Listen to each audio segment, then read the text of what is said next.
Perfect. Thank you, Jake, for hosting this fantastic stream. I'm looking forward to this. Everybody, I am Marquise. And because we only have 2.5 hours, we're just going to hit this running and start with the description and everything. So let's get started. The four of you were hired by a patron. That patron's name was Vanaya Vanua Vanea. Sometimes he says it Vanua Vanaya Vanea, Vanaya Vanua Vanoa. His name changes, and it seems you can never keep up with it. But even though you can't keep up with it, it's always the same journal idea behind it. That's how you know him as the three V's. This man has bought your contracts and made you into a single scavenger ring. Scavengers are these people who go out across the world of Akara or into the alien world of Torn to find things that are needed by the people, to find food, water, magical items such as shard stones, or even a place to live, for the world of Akara is beginning to slowly die. But you four scavengers were given a completely different mission, a stranger mission. There is a legend of a woman named Samua. I say legend because the legacy she left behind was amazing. Samua was a scavenger, a famous scavenger, one who went further than anyone else did in her time. She found what is now known simply as the SAMU'S Marshes, which is a plot of land far in the north of Torn that is named after her because of how deeply she explored it and the gifts and the wonders she found there. However, Samua died many years ago, though it's inaccurate to say that she died. Samua disappeared. He disappeared because there's a creature in Samua's marshes that is now known simply as Samua's Bane. And it's Samua's Bane that took her life. It's a thing that's 100 blades long, bigger than a house or a home. It's said that when you cut its hide, when you can cut its hide, that things come out like embers and fireflies that whirl around you. Samua's Bane is a terror and has appeared many times since Samua herself has disappeared. And because of that, scavengers have very rarely returned to Samua's marshes, despite the many things that are there that could help the Akarans. You have been sent to find evidence of Samua's death. A piece of her corpse, maybe a skull, an arm, something she carried, or alternatively, Vanaya Vanua Vanua has told you if you could find her scepter, a piece of gold lattice work with 7 shard stones inlaid into it. These 7 shard stones were said to give Samua powers that could conquer all of Torn easily. She could fly, she could control creatures, she could even control the sentinels that stalk Torn. However, the scepter, much like Samua, is lost. So, thus your mission, scavengers, to find either some relic of Samua's body or to find her scepter itself. You've been traveling for 10 days through the alien world of Torn, and for those 10 days, not a one of you has seen a sun. You see no moon, you see no star. The sky is on fire. The sky burns with light that waxes and wanes. It is almost like day and night, some kind of strange simile of it, but it is not a true day and night.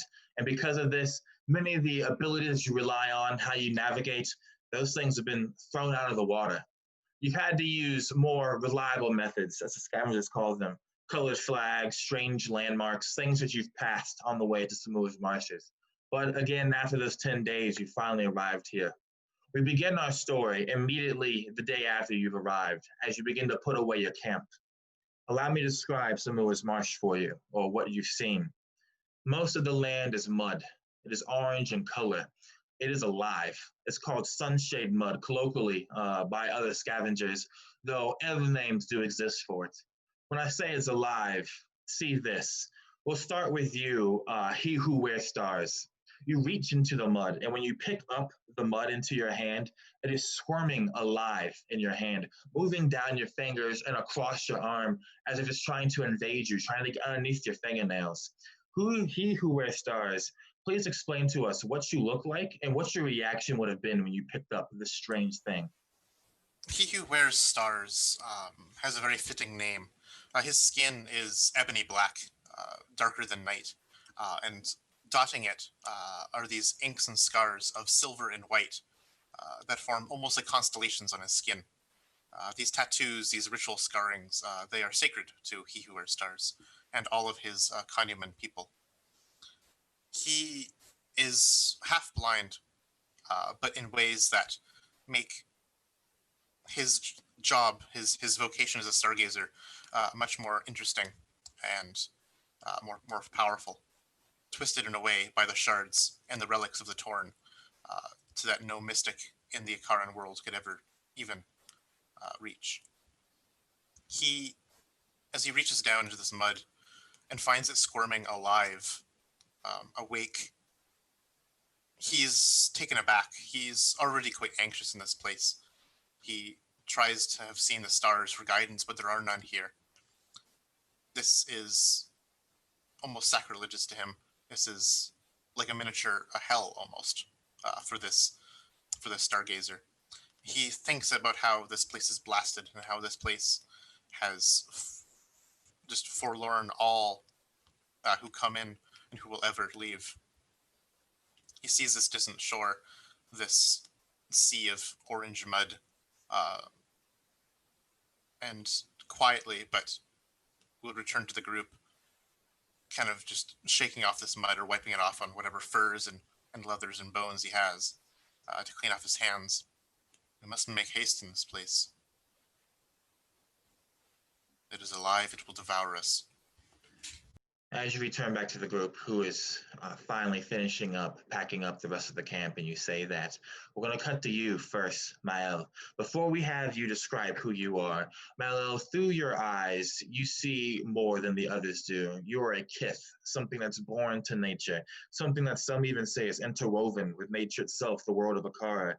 But if you are interwoven with any kind of reality of nature, this is one that you would never want to be mixed with in any way, shape, or form. When you look around, Mal, you see sayings that are almost like they are in Akara. You see weeping willow trees in the distance, though their bark is black and their leaves are almost made of glass. You see a fog that rolls over the marshes, these large ponds of black water that is perfectly still, almost mirror-esque, though these fogs have strange colors in them, almost oil slick colors, like rainbows reflected inside of them. And of course, you see what are known as the Aloko, those fireflies, those ambers, who move around like little sprites, like little spirits inside of the fog, everywhere around you, very sparsely around you. Mael, as you're looking around and you see all this, and you see the mud living in he who wears Star's hand before he throws it down, Mael, what is your reaction? What are you thinking? And even what are you, Mael? So Miles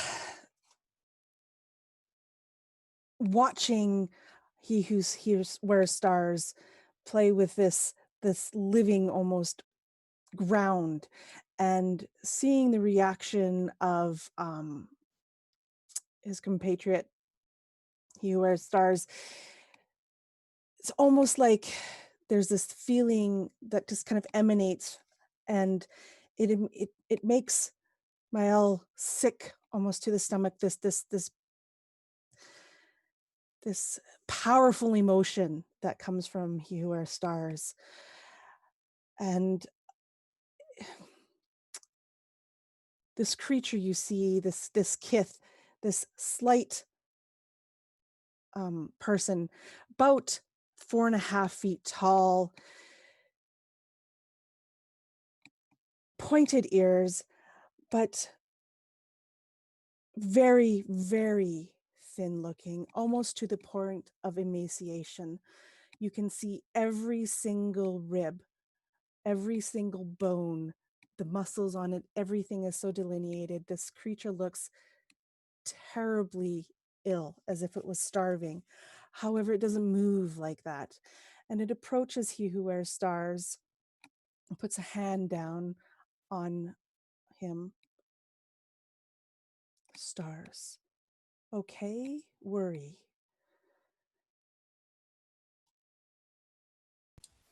And looking at you, almost kind of discerningly, you see nothing but these solid, black, very large eyes gazing at you, and almost no emotion on the face.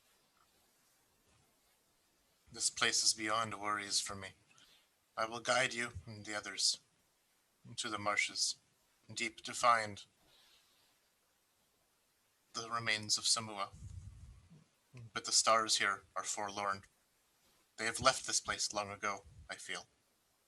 Abandoned us. Abandoned everything under this bleeding sky. For that I mourn. For that I dread. away, dark, worried. We will be okay. Calmness. We can do this. Hope. Elok, you hear Malel and He Who Wears Stars conversing. You hear their conversation. You hear their talk of their own mysticisms, one that maybe you don't share, one that maybe you do. As you hear them, you notice something, Elok. You notice that though the mud is alive, it is more than just alive. It is actively roiling the earth beneath you, the corn beneath you. If you look at one tree for too long, Elok, you notice that the tree itself is not where it was before. It's moved. And it's not like the tree simply pulled out roots and began to move around. No, that's another part of Torn where that happens. It's more like here, the tree itself is just slightly off axis of where it was, maybe 3 or 4 feet from beforehand. If you look at another tree, you'll notice that. If you look at the pond, you notice that even there, the ground is beginning to move into the pond's beginning to move away, as if the entirety of this earth is moving. And I want you to make me, before we describe what you are, Elok, make me an intelligence check. If you have survival, if you have survival skill, you'd add the +1 for that, but otherwise, just raw intelligence.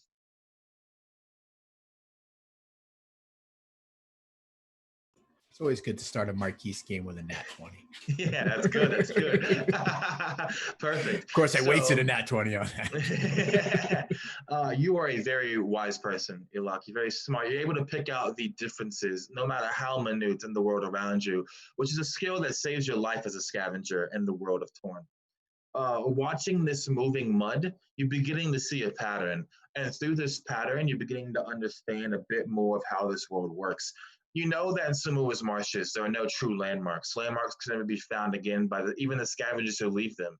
But you do know that there is some kind of logic to the moving world. You're starting to realize that. Because of this, when you guys go to finally leave SAMUA'S marshes, you will not be lost when you try to leave. You'll be able to pick out the pattern and find your way out. And as you realize that, Elok, I want you to describe for me what it is that you're doing that helps you actually piece together these details, and also tell us who you are. Elok is neatly folding up their bedroll. It's very thin, much like they are. Their skin like this really deep, very rich olive brown, and hair shaved, bald, arms bare, as are their feet. Their form itself is tall, though thin, wiry, wearing coarse, faded robes that are threadbare in many places. The only possession that they have of any worth to them is a sword that has seen much in its lifetime. And there's probably like the shifting of these beads, these bracelets that are on each of their wrists and around their ankles, a mixture of bone and stones that have been threaded through with sinew. They don't look up. They continue to very meticulously and with a pattern fold up this bedroll and say, "It is alive, but it moves in a pattern. Looks as though it's chaos, but if you spend enough time, you see that there is, there's purpose to it all." Love it. As you say this, Elok, Non, you're a morgue. Your people are known to be observant. You can see the same patterns that Elok is seeing right now. Tell me, Non, as you hear him point these out, what do you contribute? Who are you and why are you here? I am Non, he who bleeds shard magic. I have been many things. I've been a slave, but I've been a wanderer and a survivor. I may keep my rage deep within me, because when it does escape,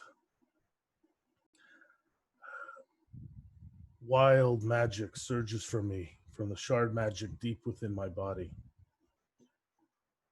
It has wild, unpredictable effects, as does my anger and rage. So when I am not raging, I try to be helpful, kind, and calm, and in control of my emotions. And always observant of what's going on around me, whether a scent on the wind, a noise from the darkness, or even the actions of those around me. Because a slight misstep, and I will unleash a maelstrom of chaotic energy. I love it. And Nan, who is there silently watching birding, you can all feel the like an aura emanating off of Nan. The tribal screamers will often speak of how some warriors have a disgusting amount of violence that seems to just ooze off of them in every moment, pent up kind of like a dam threatening to break at even the smallest sign of provocation. And you see that now from Nam, who's been on edge since he's been traveling, but even more on edge since you've all come here to SAMUA'S Marshes. But now that you all understand more of how this world is working around you, it is time for you to move on. You must get deeper into SAMUA'S Marsh before you are able to even begin to complete the tasks that's been put before you. So that being said, as you guys pack up your bags and everything, you begin to head into the fog and the Aloco across the ponds where the trees are at. We're going to start with you, Mayala, who is here to do the physical guiding just as much as he who wears stars is here to do the mythic guiding. I want you to describe for us what exactly is it that you are doing? What precautions are you taking? Are you working any shard science or shard spells as you guys move ahead? What have you done to ensure that you can make it through SAMUA'S Marsh?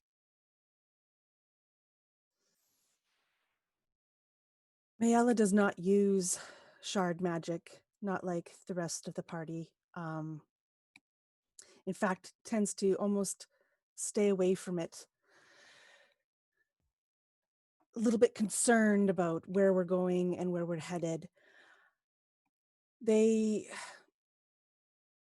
take precautions physically, making sure that the people in the party not only have the proper footwear, knowing that the things that we could be stepping into could just come up around us immediately, knowing that everything around us moves. Nothing is the same. They've made sure that each person is looking out for another person as we travel, so that no one is left behind, no one becomes lost, and that we are aware of each other almost immediately and can help.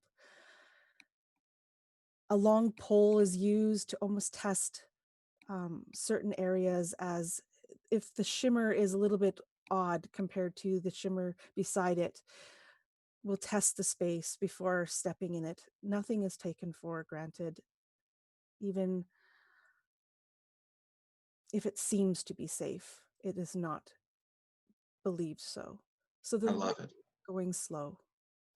Slow and steady, that pole in front, I did it. I love it. So what we're going to say here is Maela is watching who wears stars, who watches Elok, who watches Non, who will, in times of need, circle back around to helping Maela should things begin to get too violent or should some other trouble arise. As you are moving forward, leading this procession, Maela, poking into this living sun-shaded mud with your pole, pole made of bone, because again, the only real metals that Akarans have access to is bronze. They have no iron, no steel. You poke into the mud, and as you do so, the mud quickly clears away as if spreading away from the pole, and you see water begin to rapidly fill this crevice that was forming in front of you.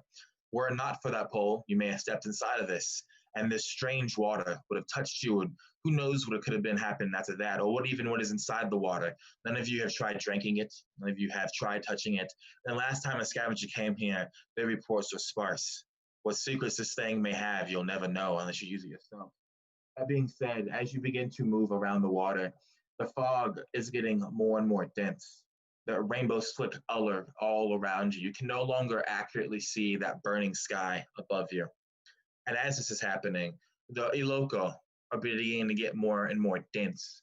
You see these yellow, fire red, golden, even shard colored embers at time moving around you. They will even, if you raise a hand to touch one, they will go through your finger, through your hand and your knuckles, through your torso and your body, and out the other side. You don't feel anything when this happens. It's very strange, almost as if they're not even real. But then you notice something, Elok, with your perception and the wind around you. Something that is not an Iloko, something that is not a fog. It's a small, almost spider thread like fiber coming at you and then blowing past you, reflecting a bit of light. And then you see another fiber and then another fiber after that. Elok, would you do or say anything to the rest as you see these fibers beginning to appear in greater and greater numbers around you? I think so. Not knowing what they are, um, they reach out to he who wears stars, get very gently touches them, um, and just with a finger kind of traces, follows it through so that they might see it as well. And they kind of tilt their head. They don't say anything. They just tilt their head to him in question, like not knowing what that is. Before you respond, He Who Wears Stars, you notice this, He Who Wears Stars. As the fibers are moving around you, you begin to hear something that you haven't heard in Torn, period, since leaving the Da'ashta colony. A song, music, a wordless voice on the air, a instrument that defies any instrument you've ever heard, ever seen. You can't place it. You hear it getting louder and louder to the point that everyone's starting to hear it now. As you saw it blow past, you may now respond. As this song lists through the air, and you point to these, almost these embers, these fireflies, you would see that He Who Wears Stars is actually tracking them with these eyes that kind of shimmer in a strange light. He Who Wears Stars is looking at them and he's listening. He's on high alert now. He's heard reports and rumors of the songs of the marsh. He does not know what this bodes, but his last augury back at the outpost, back when there was any kind of star signs that he could even try to glean from, forecast this day as one of woe.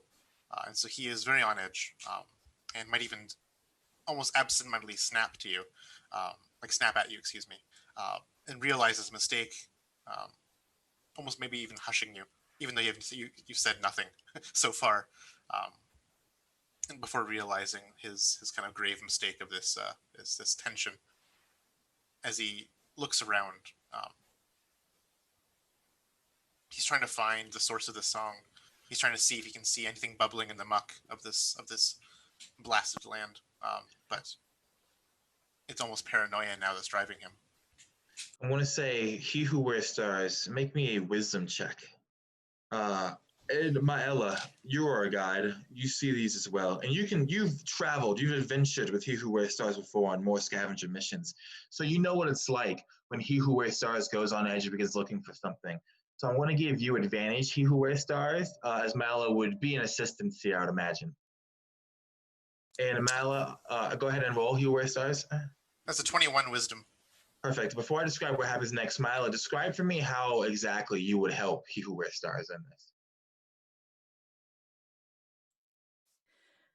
He who wears Maella would become very still and would be looking out and listening, almost like the ears twitching a little bit, and then would touch He Who Wears Stars. And with that touch, there's a sound, a hum that Maella would produce. And He Who Wears Stars, though not understanding exactly what Maella is saying, would almost instinctively pick up some knowledge, some reason to look or hear or something different in whatever He Who Wears Stars is. I love it. He Who Wears Stars, you feel that hum going through you, this intuition that's kind of getting harder, stronger, more profound, the more accurate you become. There's no wind over SAMU'S Marsh. Strange because the fog is moving. But the fog will kind of open up just enough, and you see underneath the boughs of a weeping willow tree, black, looming over an equally black and mirror-esque pond, you see a cluster of small plants that is coming up from the mud, poking its way through. They're kind of green, or almost like a slate gray in color, like a storm gray in color. And when you look at them, you can hear the song louder from there. What would you do? As he stares upon the source of the song, he'll point to it with the end of his walking stick. There is the singer. And He Who Wears Stars doesn't even know if the others can even hear the song, but he assumes they do, as if it was just some ambient effect in this place. And he would look to Maella, knowing that you are this emotional battery of resource to him, which we shall go there. I fear we might need to take such a plant back with us, though to take it from this place. I can see how this mud, it hugs it, it cradles it. It might plot its revenge against us, but you know our patron. They would want such a thing. And he almost like reluctantly goes to harvest this small plant. And would begin to walk in that direction. Would anyone else follow He Who Wears Stars over to harvest this plant? Maella would go. Yeah. Perfect. Elok, Nam, or would you choose stand back? I think Elok, they are still reacting to when He Who Wears Stars snapped at them. There's almost like this physical wincing as he did so. And so as they start to move towards this plant, they stay put. Okay. And Nam? I will follow, and if there, I sent you a message. I want an inside thing. All right, let me look at that real quick. As I follow. Perfect. As you guys are following, we start with you, He Who Wears Stars. You get over to where the plant is. As you maybe like get on your knees to look closer at it, it's very short. It only goes up to about your ankle. You can see that at the top of the plant, kind of like how the petals of a flower would be, are just dozens and dozens of these like spider silk like fibers. And as they are like slowly like blowing off, you can see as they're moving through the air, how they move through the air is releasing this strange sound, this almost hum-like song. But as you look at the flowers, all of the silk-like fibers will kind of fold inwards into like a fist or a bulb, and then they will rapidly shoot outwards, sprinkling your face with their fibers. You must make a Constitution saving throw. Ah, Yeah. egads. Oh no. Well, I am. This day was supposed to be whoa, but I got an 18, so. 18, perfect. As they riddle your face, they don't hurt.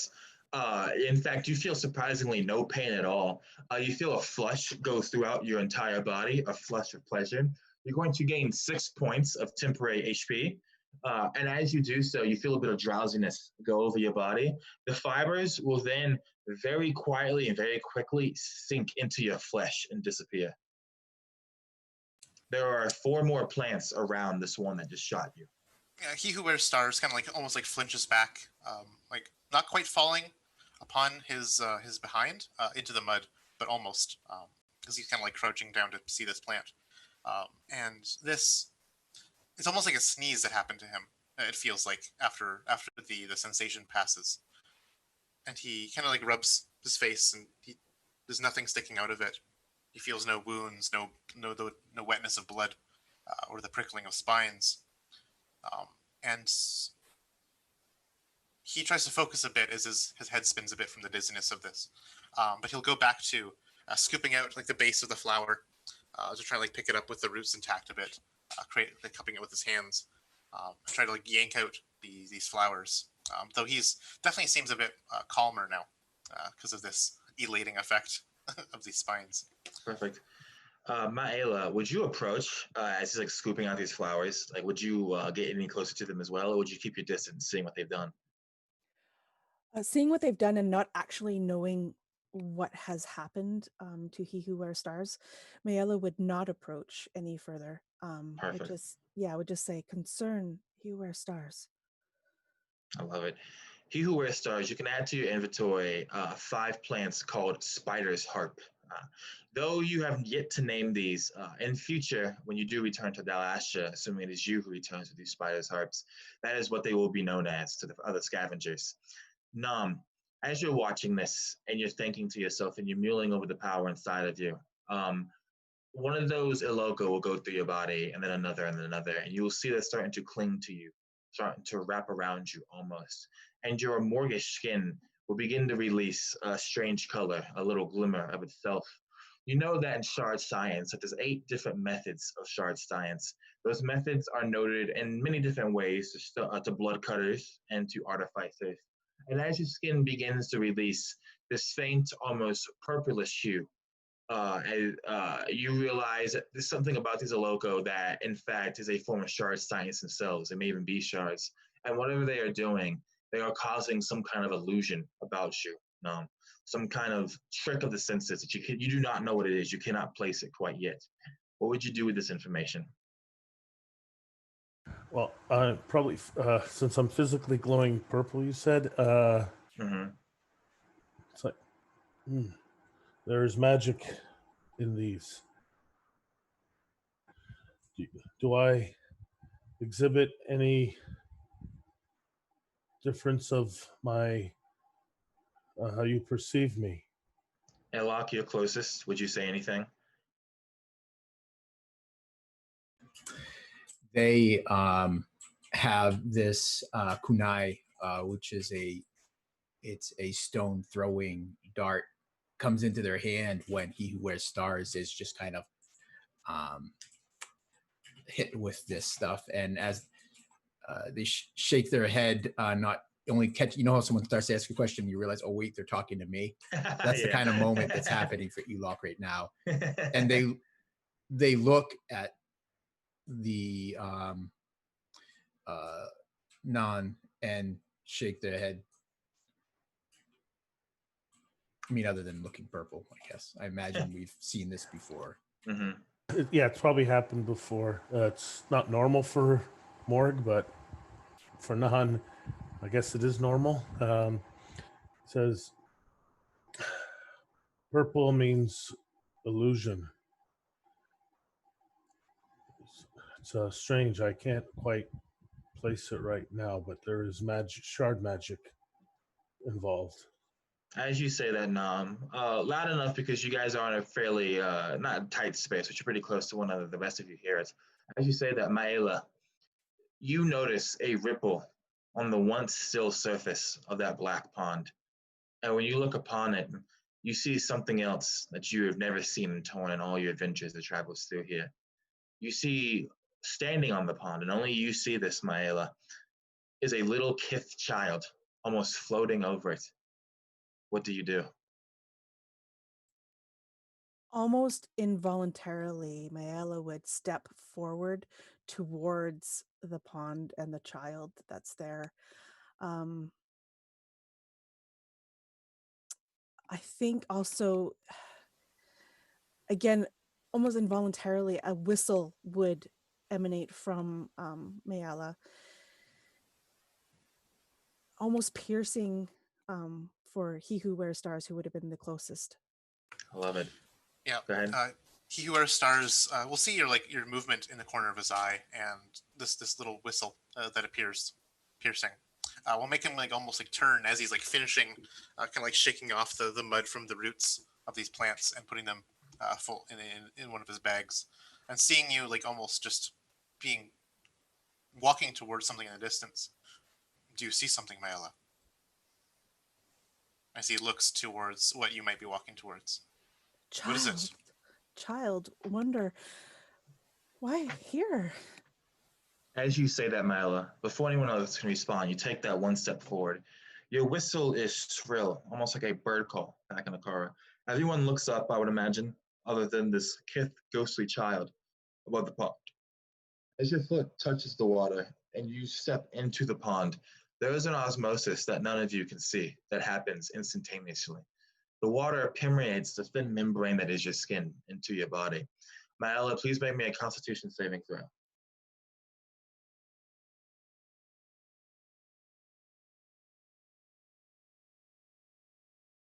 I rolled an 11. Perfect. Maela, as you go to take that second step, before that foot touches the water, you lose all consciousness and your body will crumple like a rag doll into the pond with a loud splash. Everyone sees this. Mala, you are now technically drowning. What is your constitution modifier? +1. You have one turn for someone to get you out before you will die from drowning. What do the rest of you do as you see this? I don't even think. I would just reach in and grab her.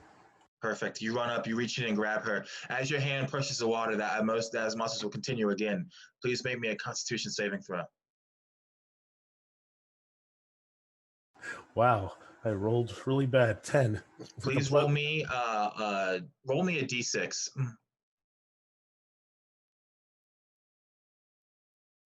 You want to get a 1? Okay, you want a 4, 5, or 6. Because of your 1, you have a bout of terrible luck. As that osmosis occurs, you too lose all consciousness, Nam, and then you will fall unconscious into the water and begin to drown. Elok and He Who Wears Stars, you see this both happen in a snap. Your comrades are drowning. What do you do? Elok is already moving as Nan was.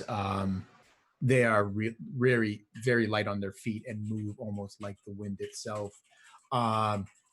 So, sorry, Paul.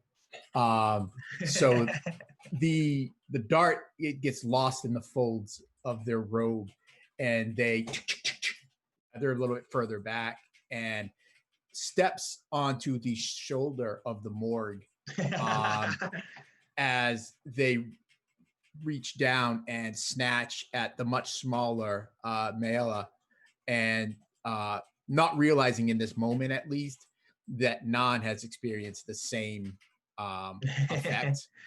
And yeah, so I'm going to try to snatch. I'm assuming I have to make a Constitution save. Where are you trying to grab Maela back? So she is falling. So what they're going to try to do is snatch her up, like underneath the arms, and then just kind of tumble backwards. Okay, before she falls into the water or after she's already fell into the water? Before. Before, okay, perfect. Yeah, I'll give you that opportunity because we've always seen her fall unconscious. As you're doing so, you do grab her. You're able to jump off of Nam if you want to. Before Maela can hit the water and actually properly drown, you bring her back onto the mud, and as you do so, you then hear that loud splash as Nam just completely crumples into the water and begins to drown. What do you guys want to do next? So Elok's just in the process of getting ready to give a nice solid slap to Maela. And then here's the splash, and they turn their head to look, but I imagine. Yeah.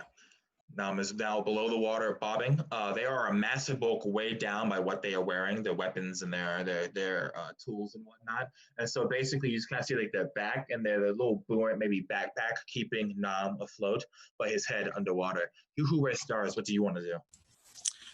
He Who Wears Stars is like running through the muck, through the mud of this place. He's going to use, as he gets to the water's edge, seeing this water just take the breaths away of his companions, he'll reach with the walking stick that he has and try to like hook it underneath, I don't know, like a buckle or a loop that Nan has, and try to like almost like pull him, almost like just like with a stick towards the edge of the water to try and like pull him out if possible.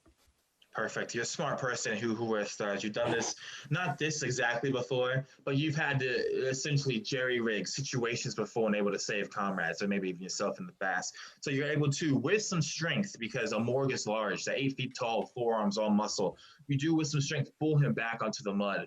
As you do so, both Nam and Mayela, you are both unconscious for 1 hour of in-game time. As you are unconscious, in that black void that is your mind, you see nothing, you hear nothing, but you see floating in the infinite nothingness around you, this great abyss. You see floating that small kith child, and you blink in your unconscious mind, and that kith child is something different, something almost reptilian, like if a scarab, one of those reptiles that you ride around, had a normal body, like with arms and legs, maybe 4 arms for you, Nam, large eyes for you, Maela. And as you see that floating reptilian thing, we cut back to you, Elok, and he who wears stars, who have these unconscious people below you. What do you want to do? I look at you, Elok.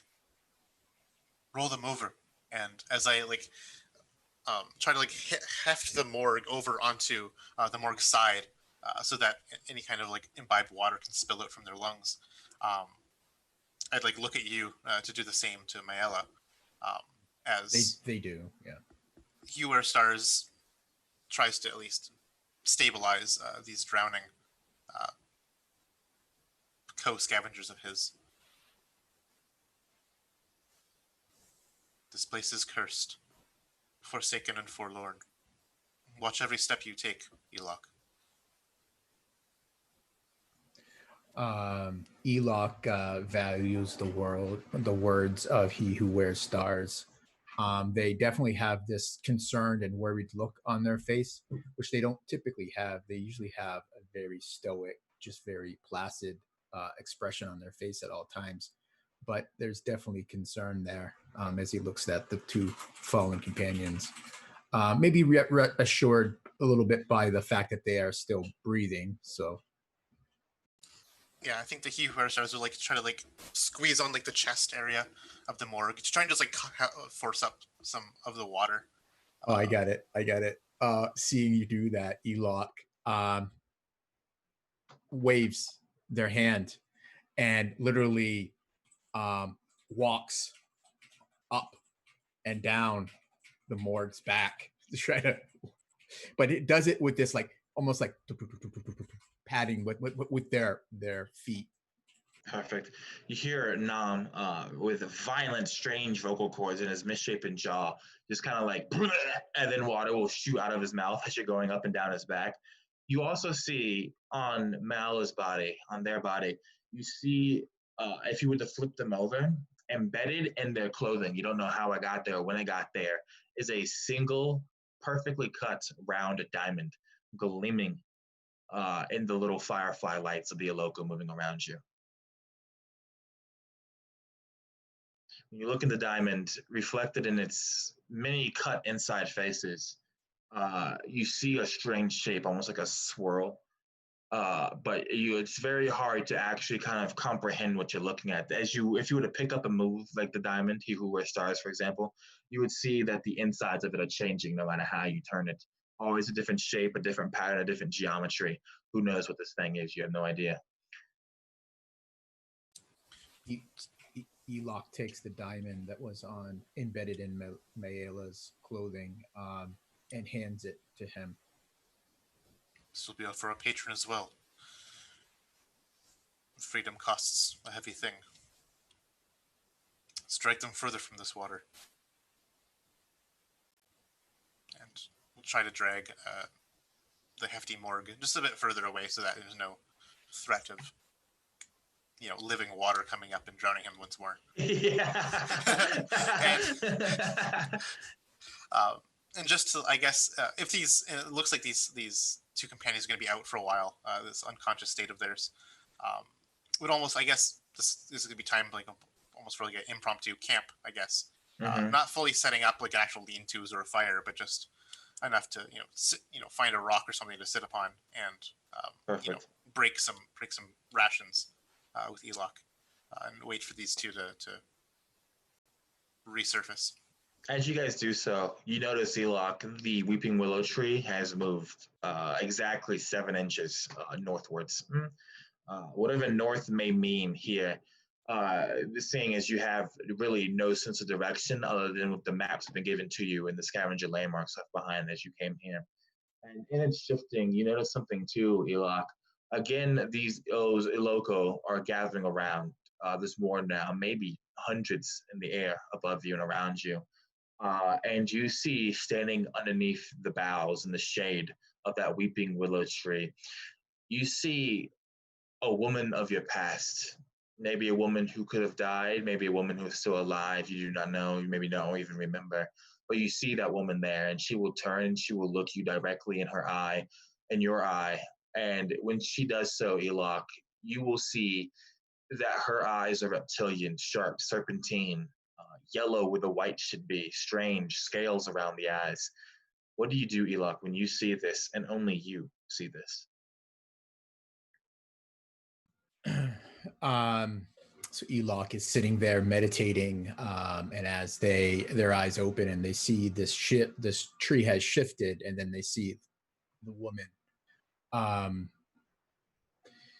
He who wears stars would hear them say, "That cannot be. You are no more. You are dead." And he who wears stars glances over at the mostly silent Elok, who now speaks. Seeing Elok talk to what appears to be a phantasm, nothing. There is no one there. Almost captivated by something. Elok turns towards you. "Do you believe in ghosts?" There are no spirits that wander the places. Only the stars in the sky. Those are the only thing that are ghosts. And they are lost in this place. Truly ghosts.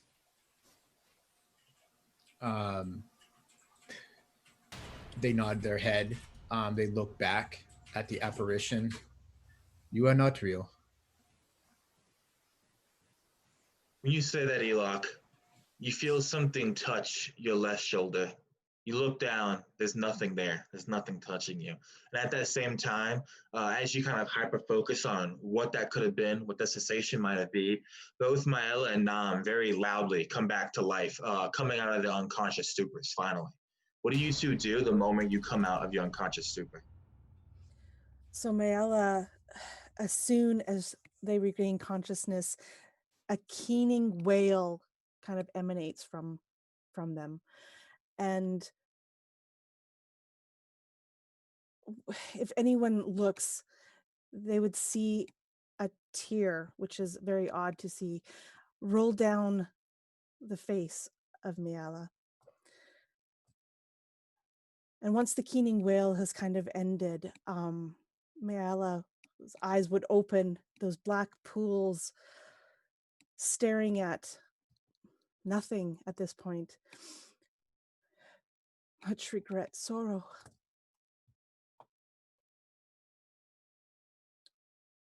And that would be it. As they would just lie there. When Non wakes up, he coughs a bit, and then he looks a little frantic, looking around. And when he lays eyes on Maela, he breathes a sigh of relief, and he doesn't say a word.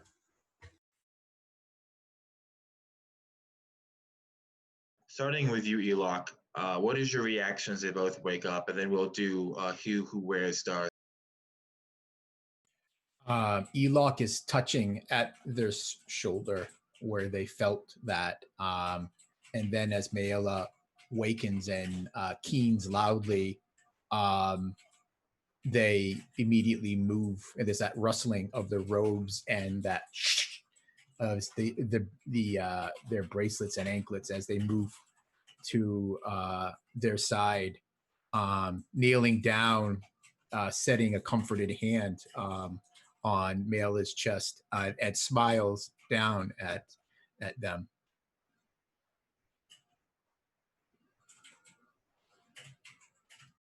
And those black orbs would focus on you, Elok. And again, no emotion on the face, but Mayala's hand would reach down and rest on yours as well. Are you able to walk? Yes, I think so. Then Elok would help them up. He who wears stars, what is your reaction to all this? He who wears stars is comforted by the consciousness of his companions. He did not want to bring back two bodies back to the outpost, closer to the monolith. That would have been the true woe of the day. But he looks around. He's hearing them kind of cough and spit and come to and gain a sense of where they are. He will just sit upon that rock that he's seated on still and say to them, "The water will lure you. Heed not its words. It may show itself to you. Heed not that vision. I would guide you, truly, strictly, safely, but there are no stars here to wander in their path. I'm afraid my skills, my vocation here, is remarkably absent. But I will not refrain from doing what I must do.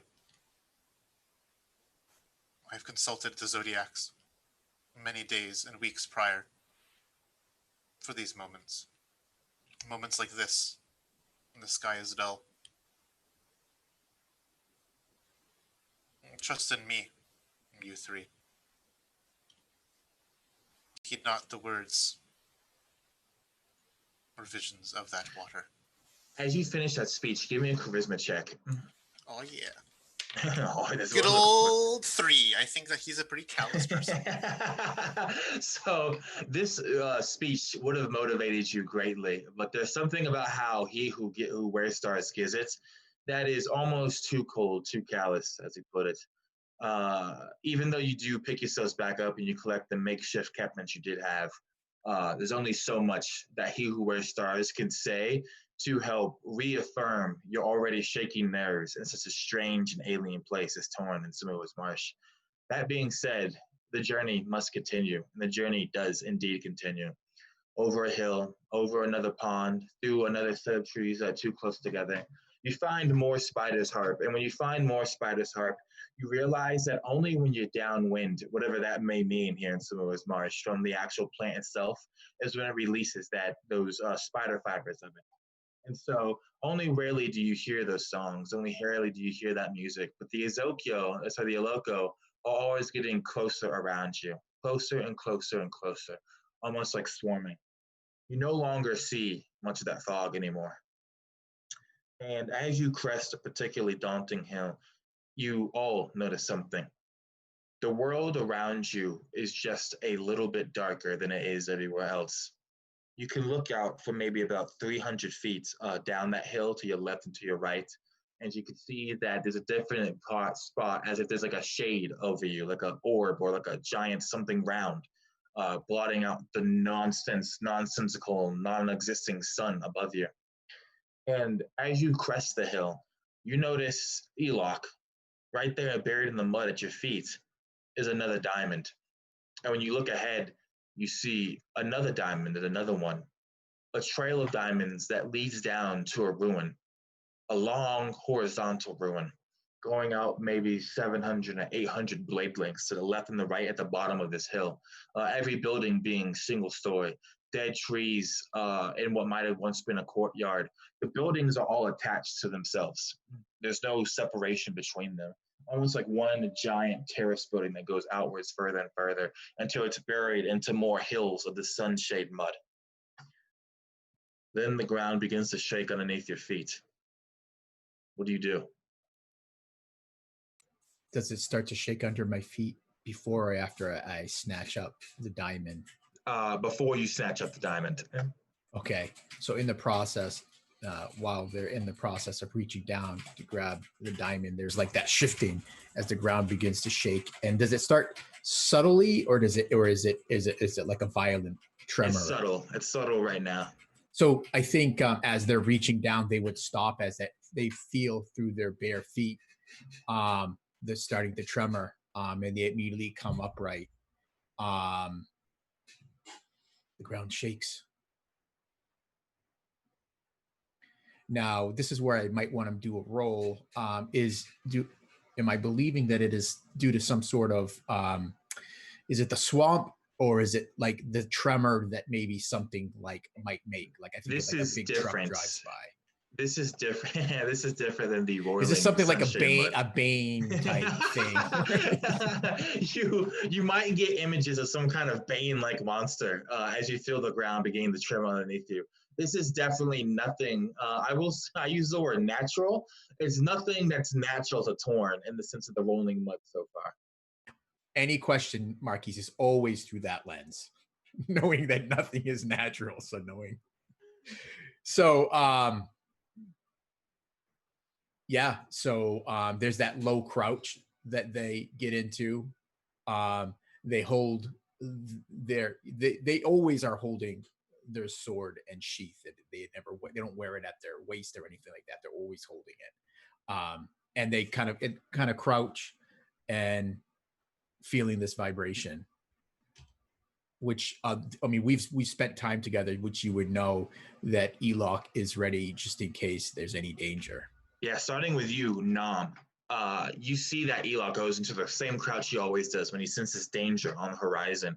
Nam, even though you're not glowing, when you look around in the far distance, the opposite direction of where you're walking, like where the ruins are, you see one of those massive black ponds, and you blink for a second because you're a Morg. You always trust your eyes. And so when you see this misshapen thing, it's strange, but there's a giant coil of flesh that's risen up out of that pond and is sinking back into it. As if something kind of broke free when you didn't notice and begin to sink back into underneath the ground. What do you do, Nam, as you see a lock go into their danger position and when you see that moving thing in the distance? Guessing he has his shield strapped to his arm, but he pulls out his great sword as well, and he holds at it two of his arms, and he says, "Eloch, is there? Where do you see trouble?" And he looks around to see if he sees anything else. Eloch says, I do not see trouble. I just more feel it. We should move. Staying here makes no sense. And there's a little edge of worry in their voice. When I can't trust my own eyes, I worry as well. There's something in the lake over there, but it could just be playing tricks on my eyes. Myla, you look up and you see that same lake and you see what I've described to Nam. But this is strange. You turn around, Myla, because you thought it might have just been maybe another strange illusion or something. You turn around and you see that you'd already seen this. Another lake in the opposite direction of where that one is has that same coil of flesh rising out of it. And the tremoring underneath you is getting even stronger. What do you do? A short blast would emanate from Mayala's lips. And knowing this, you've traveled with them for quite some time. This is a warning whistle. This is a be on guard, trouble comes kind of whistle. And as like seeing Eloch has crouched and is also in this kind of posture, Mayala rushes to their side, and immediately you hear like shink, and the blade that was hidden on their forearm is now out and about. Haste, surrounded, danger.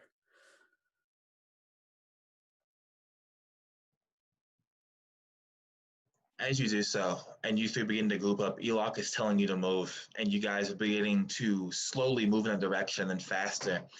You see another coil of flesh further off, and another one, and it's impossible to even conceive of the idea that all these disparate coils of flesh are linked to one creature. But then you see, at the base of the very hill you're at, opposite side of the ruin from whence you came, there emerges this thing's monstrous and disgusting six-eyed head, serpentine, a mouth that runs all the way down half its length. This thing is far longer than the 100 blade span it was supposed to be, this SAMU'S bane. And as its mouth splits open, big enough to devour an entire caravan of scarab riding merchants, you see glistening in its mouth underneath you are countless shard stones, enough that could buy you your own city state, your own castle, your own dynasty, your own slaves. The amount of wealth in this thing's throat and mouth is obscene, as is the heat that comes pouring off SAMU'S bane, bathing all of you. The sunshade mud that you're running over beginning to harden and crack from the raw heat pouring over it. Allow me to take a second to tell you what other scavengers have said on SAMU'S bane. There was one, his name was Lil Mesh. He was a warlord and a beast hunter, and he said that his body could not be cut by any blade, pierced by any arrow, or bruised by any force.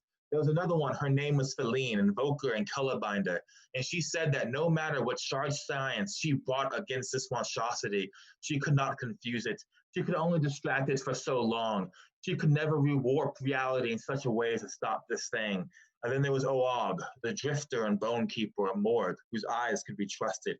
He said nothing of this thing, but instead he showed the scavengers who had come to SAMU'S Marsh a small skull of the woman that was his lover, scrimshaw to show that thing which is known as SAMU'S bane, and you see it rising underneath you. And as its mouth opens and you run down the hill towards those ruins, I assume, the cry that comes from this thing belongs to no creature, nor should it ever come from any creature.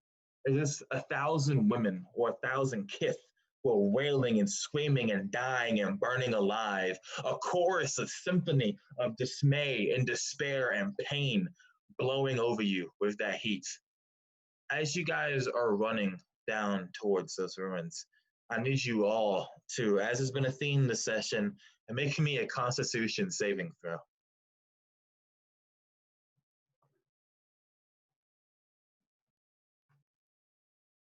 21. 21, you succeed. I got 4.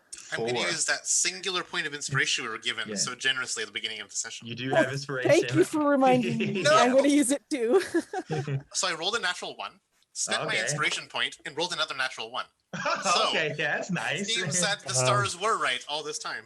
Yes. All right. Okay. Woe will come Oh. to me. I rolled a 13, decided to use my inspiration, rolled a 22. Perfect, you pass. Mayella, what do you have? So I had the 4, used my inspiration, and got a nat 1. Oh, So- perfect. There we go. Let me describe it like this. I'm assuming that all of you have at some point seen the new Godzilla movie. So you know that sound it makes, that kind of speeding up sound. You hear that behind you. You're Akarans, all of you. You've never heard a sound like this ever in the entirety of your lives.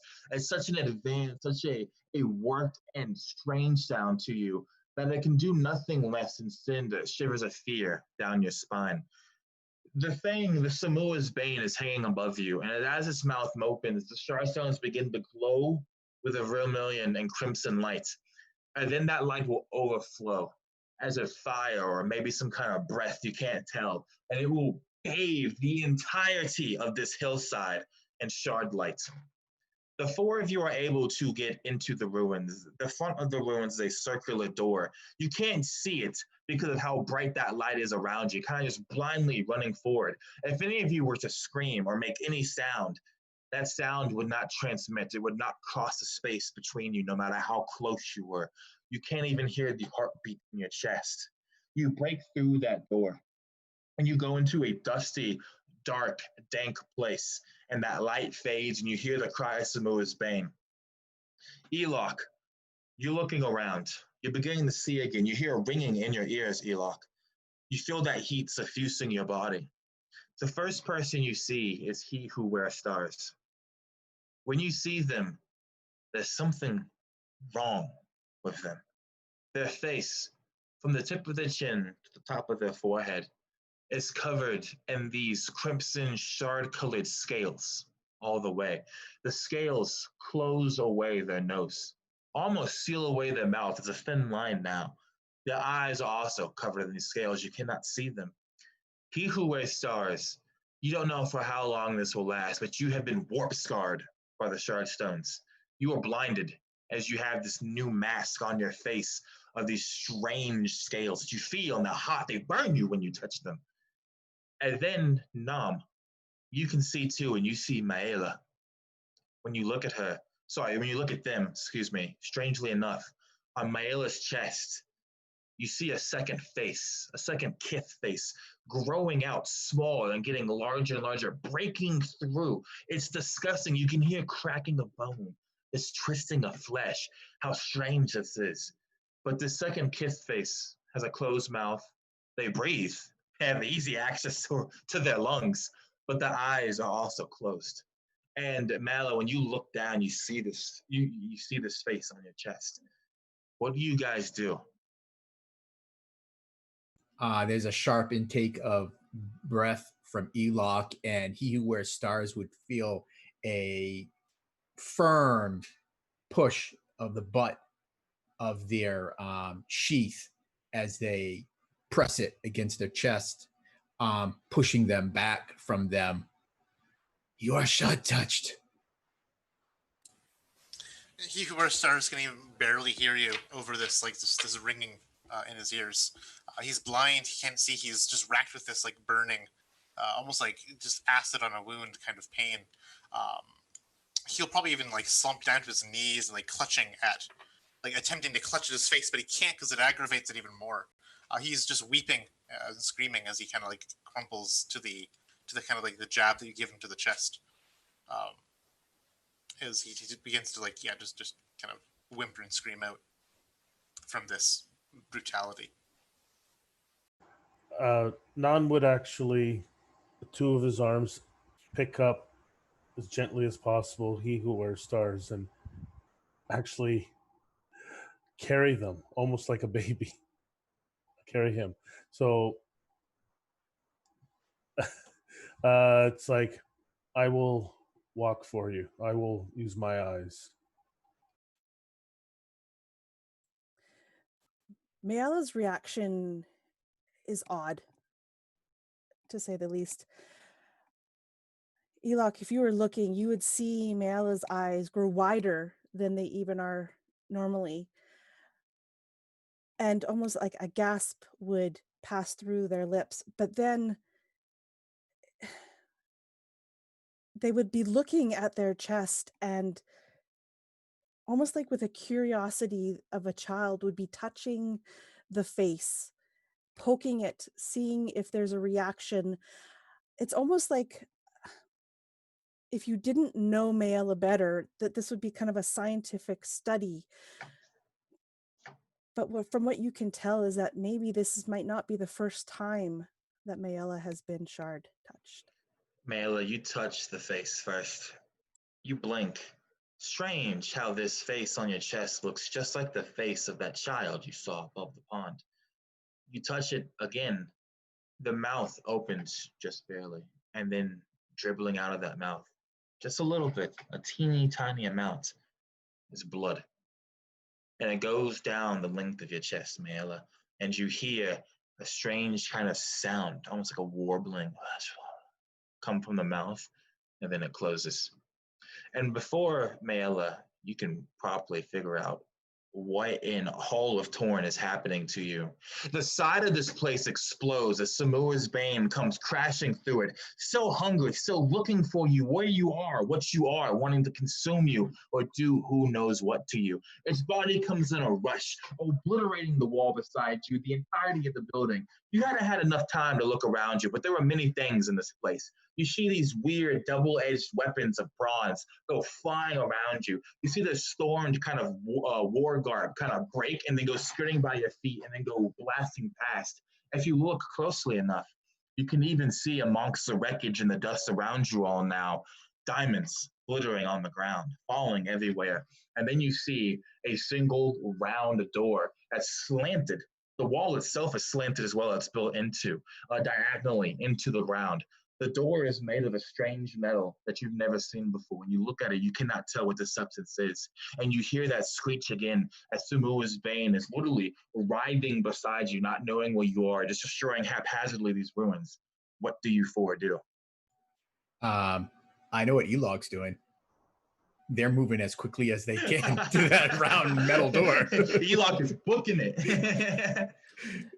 They're just assuming that Nan is going to scoop them up because Elog is not strong enough to definitely lift He Who Wears Stars.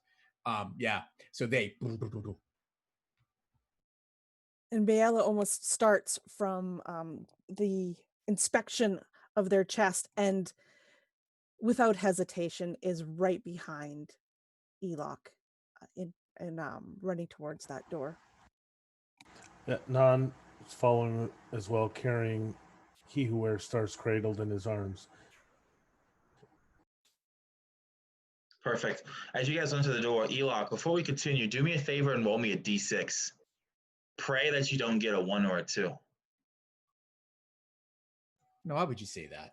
I like it better when I don't know. 3. 3, perfect. You are able to, the moment you touch the door, it kind of just spreads on its own through a machinery you cannot understand. Even though everything here is very primitive, it's very advanced how this door kind of like opens up from the center first. As it does so, you're looking straight down an almost completely vertical hole in the ground, big enough for you to all to fit into, but you would have to basically jump down, slide down, and hope for the best. You cannot see what's at the bottom of this place. What will you do? Well, one, great description of the door coming open. Elok doesn't care about that right now. And what the others would see is they would just see them just disappear. Perfect. Elok jumps down. Mela, you're next up. What would you do? I'm not sensing concern or shock or anything from Elok as he just kind of disappears. Mela wouldn't hesitate and would as well follow. Mela, you jumped down. You didn't know what to expect, and boy, was a surprise. You're slipping and sliding all the way down. Strangely enough, there are grooves in the side of this corridor. It's almost as if they're kind of serpentine how they coil all the way down to the bottom of this place. And you're sliding around those grooves, as are you, Nam, as I assume you jumped down as well. Yes, trying to keep He Who Wears Stars as protected as possible. As you do so, He Who Wears Stars, these scales covering your face, over your left eye, they begin to peel away. The camera, if there was one, would focus in on your eye. Would see that underneath it, the white has turned completely red. The iris is a strange, rich violet color.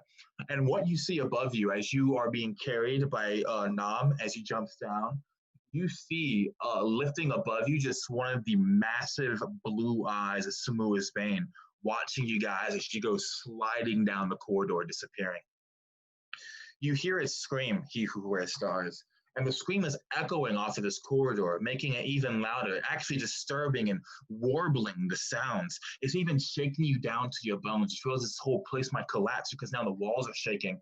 And the next thing you know, Elok, you have all the dexterity of a rock howler. You land on your feet easily. You come shooting out. Mayela, make me a dexterity saving throw.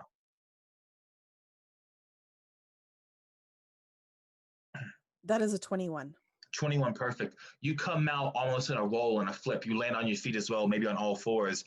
Nam, make me a dexterity saving throw with disadvantage because you're carrying He Who Wears Stars. Okay, the only way I can get worse is if I roll a natural 1.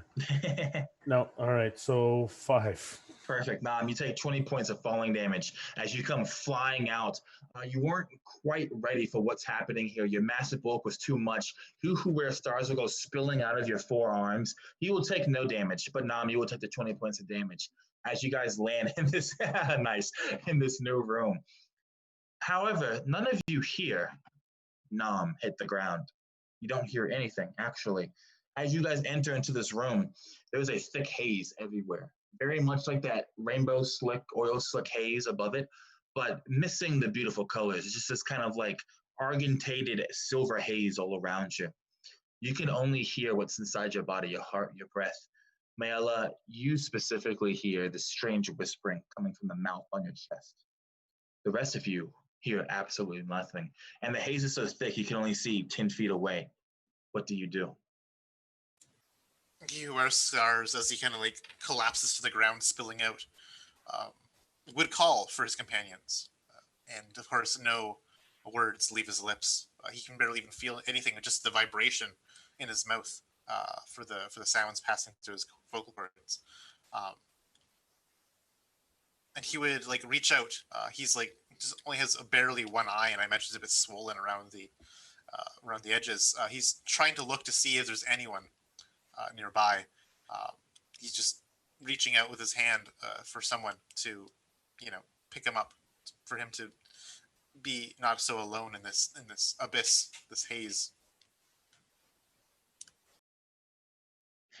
You look up and you're not alone. You people are close enough that you can see each other, but you don't know the structure, the architecture of this place. Maybe you try and say something who where star is. You sound like a man who relies quite frequently on his words. And we have Elok looking at you, or maybe even Nam, because Nam was carrying you. And Nam, when you look at he who wears stars, even though their mouth is moving, not a single one of their words reaches you. How do you react? I respond back. It's like, I do not hear your words, and it unsettles me. And You say that now. Go ahead. Yeah, it's Perfect. You say that he who wears stars. How do you respond when you see the morgue's jaw moving and just nothing coming Yeah, out? like his eyes like all swollen, like half shut. He's like seeing these weird shimmers of red over it from the scales and the distortion. The jaw's moving. He thinks that his ears are perhaps broken. He tries to like feel his ears. Perhaps they've been bruised or missing even from the crash.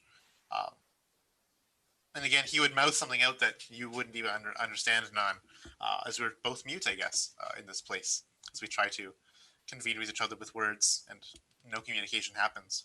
Elok, you see this. Neither one of them are talking. They're talking, but they're not talking. Strange, Elok. How do you respond? Real quick question first. So the language Quoa that uses words, but it also uses emotion too. Yes. Mm-hmm. All right. So Elok, they know in their journey they have picked up this language, and I believe the Maela would also understand and speak this. Yep. So Elok's mouth moves, but no, I'm assuming no words can be heard. But Maela, you would pick up the urgency of the emotion. There would be not probably bordering on panic, but it's like someone who's anxious. That's anxious is probably the better word. Before you go ahead, sorry. Nope, that's it. Perfect. Before you respond, Mayala, you're watching all of this, and you're a Kith. You're very intuitive. You can read people almost. Many consider Kith maybe to be mind readers, even though such a power is not possible in Akara. When you see Elok talking to you and speaking in the language that you know, make me a charisma check. And if you succeed on this, you'll be able to basically understand the gist of what everyone is saying and perfectly understand what Elok is saying. Got a 16 on the die. Perfect. That would be good enough. Elok, maybe the same check with the disadvantage because you are not a Kith by blood.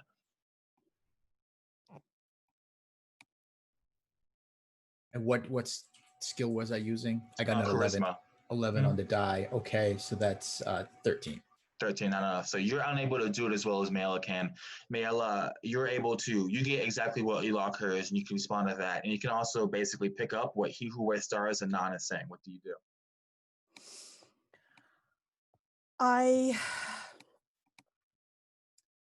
Reading that each of them are starting to become more and more panicked and that they have lost the ability to communicate to each other, Mayala would, I think, first reach out to Elok to let them know that I understand, and then would go to he who wears stars, grasp them, and kind of pull them towards Mayala and Elok, almost kind of comforting, trying to reassure He Who Wears Stars with just the touch and the the calmness of their movements, that it's okay, we'll be fine, is what Mayala is trying to get across without saying anything. Once He Who Wears Stars has seemed to be maybe less panicked, they would then turn to Non and do the same thing until we're all gathered in a close circle amongst each other. Yeah, you'd be almost overloaded with just the screams of silent pain, essentially, that He Who Wears Stars will still like whimper out. Whether you cradled him or touched him, perhaps you stroked the sore part of his cheek or something, where these red scales have burnt into his skin, and just these these jolts of pain have coursed through his brain and his body from this all. But knowing that he's not alone in this dark, hazy abyss comforts He Who Wears Stars, though he can barely see. And his eyes are one of the most sacred things to him. He is again even more anxious in this place, just feeling like he has been doomed, cast away, rejected, and finally his due comeuppance has come for him.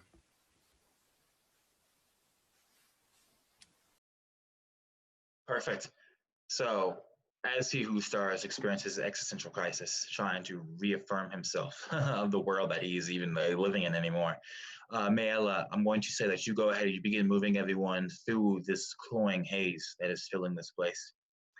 Sometimes the walls will still shake. Really, the ground shakes. You can't quite see the walls. The room you're in will shake. Maybe from SAMUA'S bane, maybe from the roiling mud. Who can really say? Yet, you continue on. Your dark vision that's gifted to your kith eyes, able to see what's before you. And as the haze begins to slowly peel and move away, you can see that this is quite the strange path you're following. This entire place, you realize now, is circular. Everything is circular here. And the path that you're walking, you see, is covered and studded diamonds along it. And you're walking up these serpentine trails that will coil around the walls and then back over the ceiling, maybe 30 feet above you, and then back down on your left, going all the way down the wall back to the ground. I imagine that since the four of you cannot actually climb on walls as a natural ability, you will be stepping over the little grooves in the ground that you're walking over and everything. You see in the distance, Mayela, through the haze, a light pretty deep down this tunnel, maybe 300 or 400 blade spans away from you. As you approach this light, Mayela, please roll me a d6.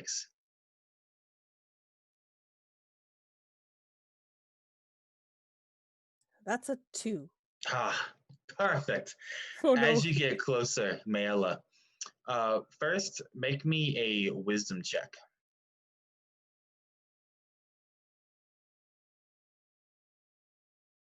That's a bad roll, but sorry, I have to do math here. I believe in you. 12. 12. So close yet so far away. Oh no. You step on something, Mayela, one of the strange grooves. Your foot slides into the ground just a bit too much. You hear a click in your kith ears. You freeze. You know a trap when you step into one. And you know the moment you pick that foot up, something could happen. The other three of you see Mayela just freezes. Mayela, what do you do? Keep in mind that none of you can still hear each other. Only Mayela can fully communicate. So knowing I have just set something off, first instinct after freezing is to look around, see if anything is changing, and then slowly remove my foot from what I had just touched. As you slowly peel back your foot, you hear like the little shifting of stone underneath you as it rises back up. I'm going to say that it's He Who Wears Stars behind you. Elok right there, kind of like both side by side. He Who Wears Stars, so that way you can kind of comfort him when he needs it. Elok, because you can communicate more easily. Both of you see as Mayla raises her leg, a spike goes shooting up directly from the side to her left. It's going to eviscerate you straight through your stomach. You take 25 points of piercing damage as the spike will go all the way through to the other end and make you you suffer from the restrained condition as you're frozen on that spike. What do you do? So that spike was hitting Mayella? Yeah, it hits Mayella, goes right through your stomach, does 25 points of damage, and restrains you because you're skewered and stuck on it.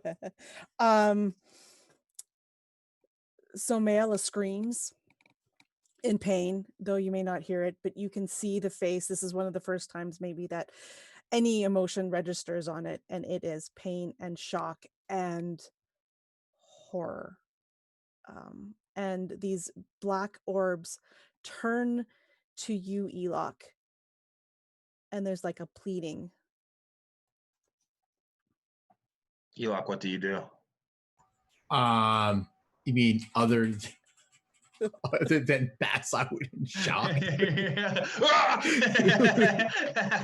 This is not in the brochure. I didn't know it was back in this. I forgot how Marquise runs games.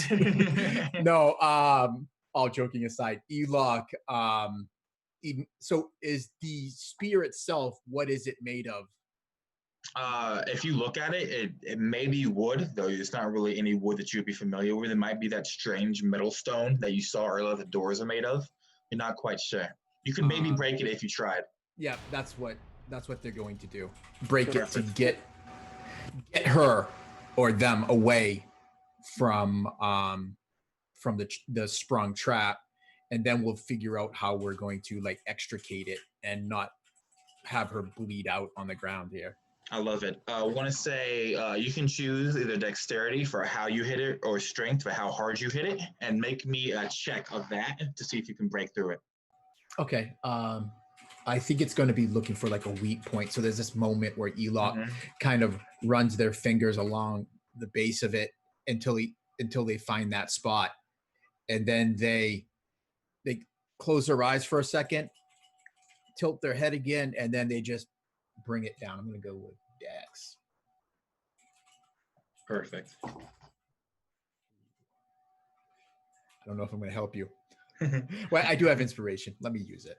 That's how you know it's bad. It's probably like a 13 or something. Nah, I'm off this. Not much better, but better. All right, what do we got? That is a 17. Ah, perfect. You trace your finger. I imagine that Eloch, they are pretty rushed and pretty like frantic as they're looking for this weak point. Eventually they find it. As you see like a small crack in it from how old this thing is.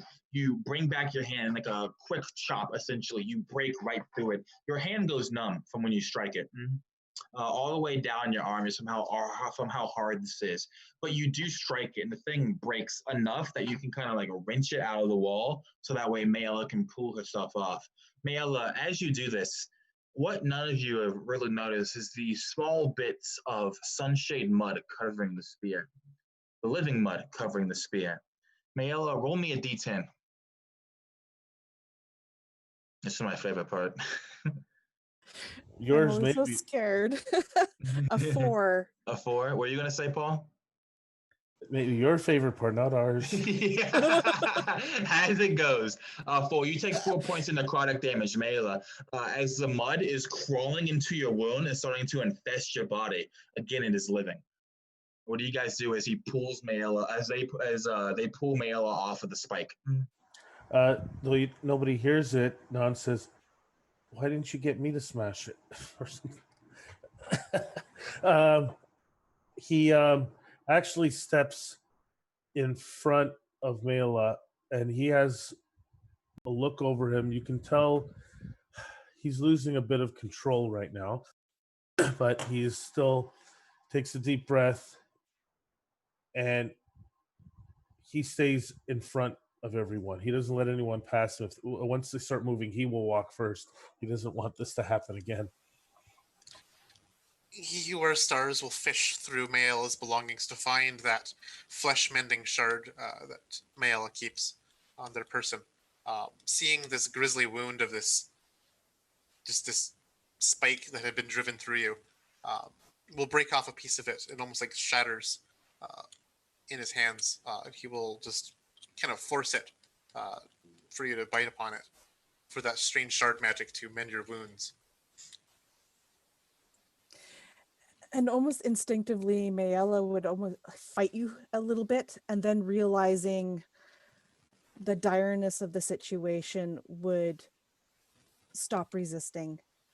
Though you can see, again, this flicker of emotion that passes through on their face of almost like a disgust. But they take it. As you bite into it, eating the flesh knitting shards is always a experience, because when you bite into it, how it shatters is not how you expect, like a crystal. It's almost mushy when you bite into it. It's mushy and it becomes hard and shatters and becomes mushy again. And as you force it down, it's hot. It's so hot, almost burns your tongue in your throat when you swallow it. You feel the brightest blossom of euphoria inside of your body, as suddenly the flesh around that wound begin to stitch itself back together. I don't remember how much it heals, but you can go ahead and spin that charge to roll the hit dice to heal it. As you do so, actually, I'll just wait for you to finish that first. How much you got? I recovered 9 hit points from that. Perfect. As you recover these hit points, I imagine like a tender moment where everyone's just like making sure Mail is okay. As everyone gets ready to go again. But you know you have a journey ahead of you. And grizzly or not, even if it would be better just to go back at this point and have nothing for your patron, you continue to go deeper into this place, this ruin of SAMUA'S Marsh. You're getting closer to that light you originally saw, Mayella. Mayella, would you still be in the beginning, like in the front, at the head of the party, or no? I won't let them. Okay. Yeah, with not like refusing to allow it, Mayala would probably be right behind Non and stopping them from stepping on anything that they shouldn't. Having now seen what happens when you misstep, would be constantly maybe guiding Non as well, just subtly with a touch here, a little bump there to make sure that they're not stepping on anything. I like it. Perfect. Excuse me. So with Mayla's powerful Kith guidance, Non, you guys continue to move down close to the light. The haze will pull away just enough as you get to the end of this long, strange tunnel. There, at the end of it, it opens up into a large, semicircular room. In this room, I'm going to describe 3 different things that will all take you aback, that you all, I do not think, would have expected to find so easily here. First, in this room, the light is coming from 3 quartz tablets, all of them 8 feet tall, about maybe 2 or 3 blade lengths in width, and they are stuck into the wall, perfectly carved, these quartz tablets. And covering the quartz tablets are words, symbols, things that you can't quite understand when you're looking at these hieroglyphics, but you've heard of this before. This is the mysterious and strange, they just call it the E language because of the shape of many of the different symbols on here. No one has ever cracked the code. No one knows what these tablets means because they can find so little of it. So each of these tablets here, to a code breaker, to a scribe, it could be worth easily your weight in jade, far beyond that. But worth more than those 3 tablets, and this is only the second thing I'm describing. You see on a small altar of stones and not bone, but the black wood from those weeping willow trees. A very small altar, maybe up to one of your knees if you were to walk up to it. 30 feet away from you, lying on that altar is a mummified arm. And in the hand of that black mummified arm is a beautiful scepter of gold lattice work in which 7 shards are inlaid into it. SAMUA'S legendary scepter. How the scepter got into this ruin, put onto an altar, nobody can say. Even if you were to survive this mission and escape, this is a mystery that would take more expeditions to figure out. But before we can even get to SAMU'S legendary scepter laying on that altar. You see the thing that is defending it. Oh, you've seen them before on your journeys across Torn. Sometimes they're not hostile, but usually they are. The Sentinels. These large constructs, blue and jade in color, beautiful almost, were it not for how gosh darn destructive they are.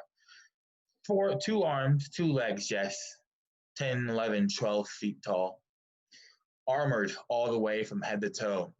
And in their head, firmly planted like a spike, is a long, thin, sharp starstone that extends out of their no face forward. A red light that gleams in the no light of this place of the quartz tablets. It is posted up like a spider almost on its hands and legs over SAMU'S scepter. Its head slowly turns, and as it does so, you can hear something inside of it turning and grinding, gears on gears that you cannot see.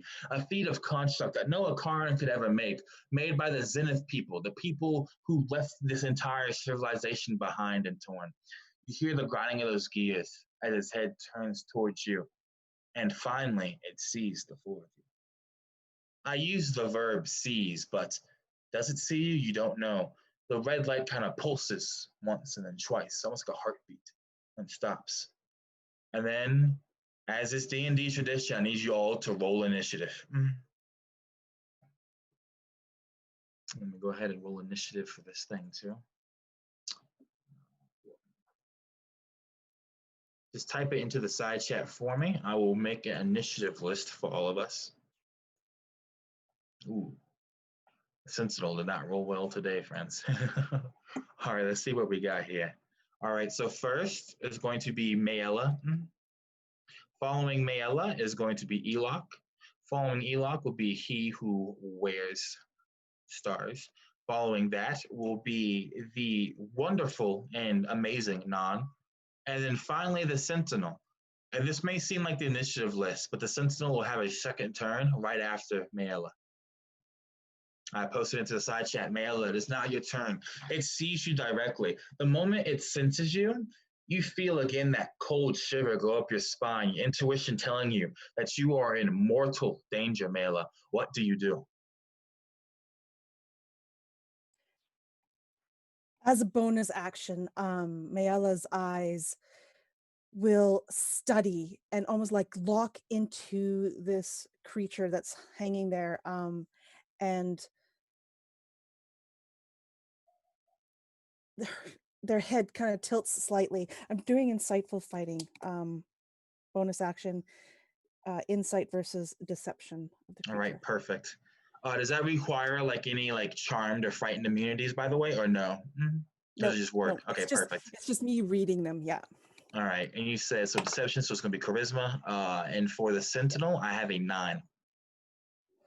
Okay, I rolled bad, but it's a 12 is what I ended up with. So you succeed. You're kind of able Okay, to so figure out when you look at it how the Sentinel will likely move. You get the sense that that Sentinels can fire a ray from their shardstone. You can feel the heat already building up around it. What do you do? Perfect. So seeing this and having this insight,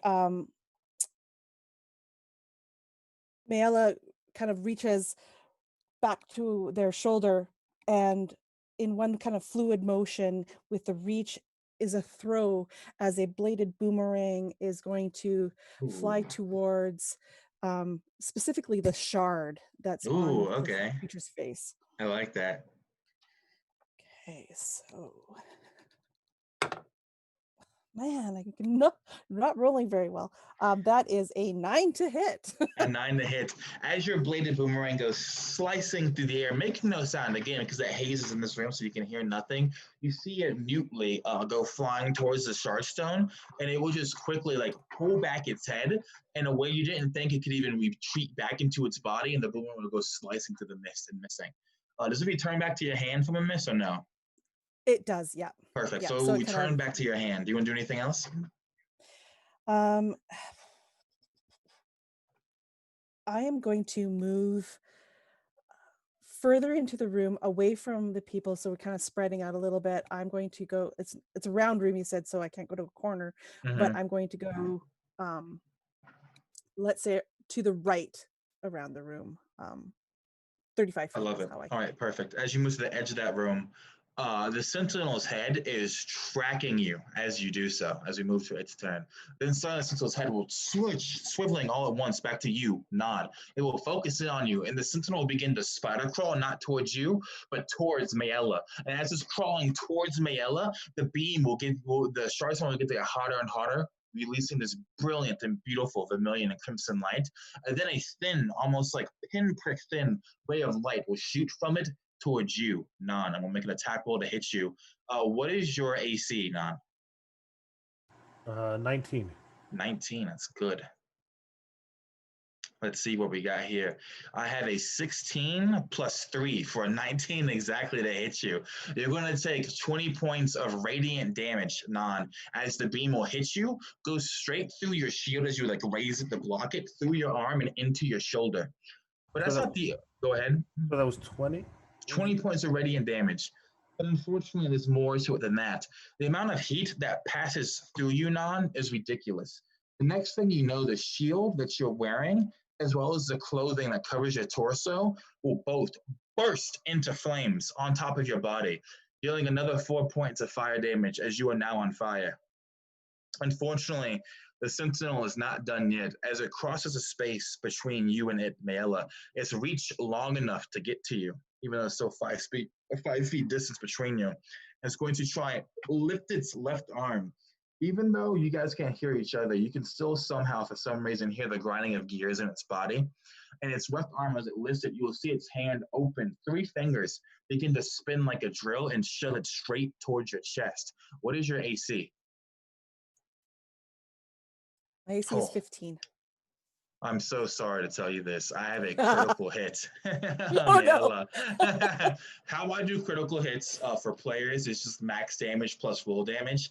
Because it's a monster, I just double the damage, Mayella.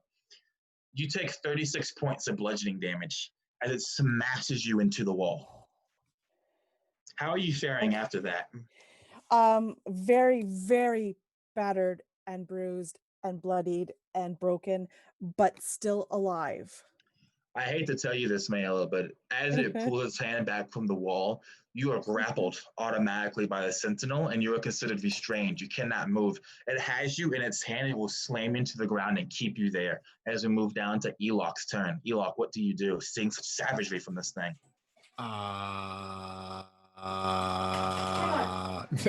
That's my turn. No.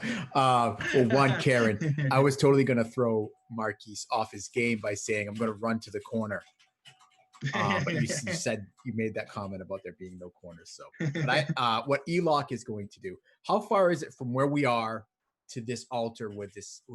I'm gonna say 25 feet. So I said 20/30 earlier, so I'll just get in the middle, so 25. Right. So Elok, their speed is 45. So they dash quickly, not just dashing the word, not the mechanic. To the altar to snatch this this scepter from Perfect. You're able to do so, but as you do so, roll me a d6.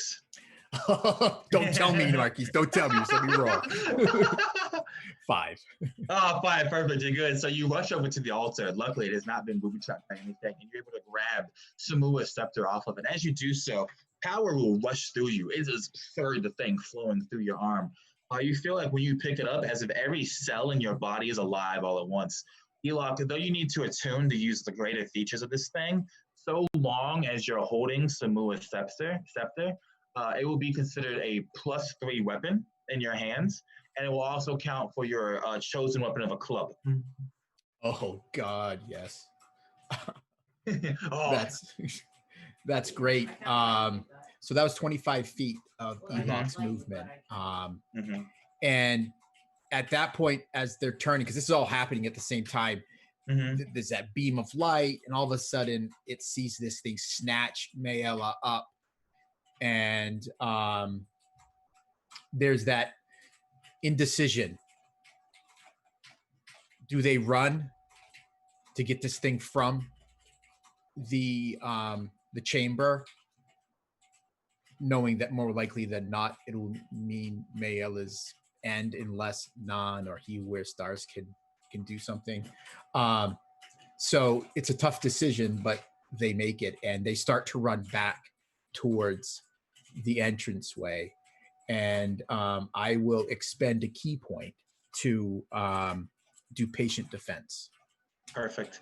So you get back to where the entrance is. As you get there, Eloch, you close your eyes.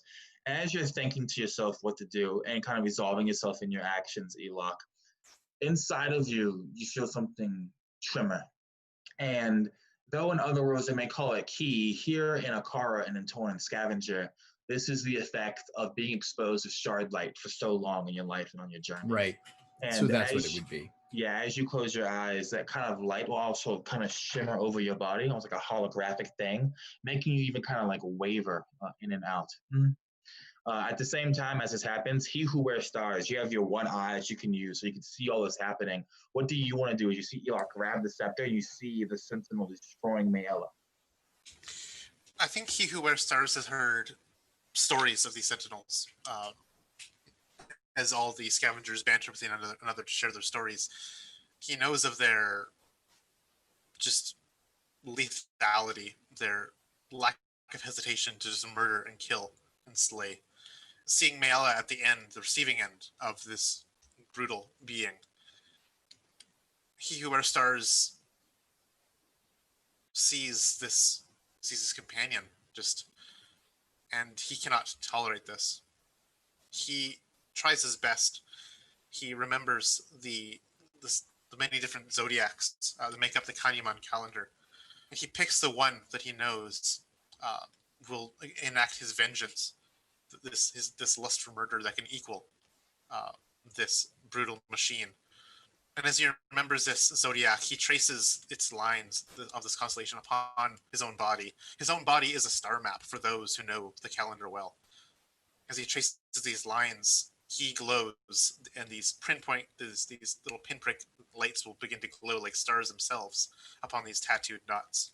As the shard magic that has been imbued with him has enhanced his mysticism, the Torn has made him a strange thing, as his body actually begins to dissolve in a strange way, turning more into smoke and mist, leaving behind only those floating ephemeral stars. As he turns into a constellation entirely, turning into a starry form. And the form that he's chosen is the Enlil's Qatar, as he is this weapon of murder of this famed tyrant. And he will, as he turns into this actual Qatar, he will launch these spectral blades made of pure starlight at this being of stone. As I do a ranged spell attack by choosing. Oh, I love that. As I enact my starry form, Circle the Stars feature. I love it. First, I'll take a point of inspiration because that was sick. I love that description. I glow for 10 feet of bright and then 10 feet of dim, if that matters. That's 20 feet of light as well to light up the space. That might help. As I'm just literally a starry form. That is going to be a 22 to hit. That will hit. And it's going to deal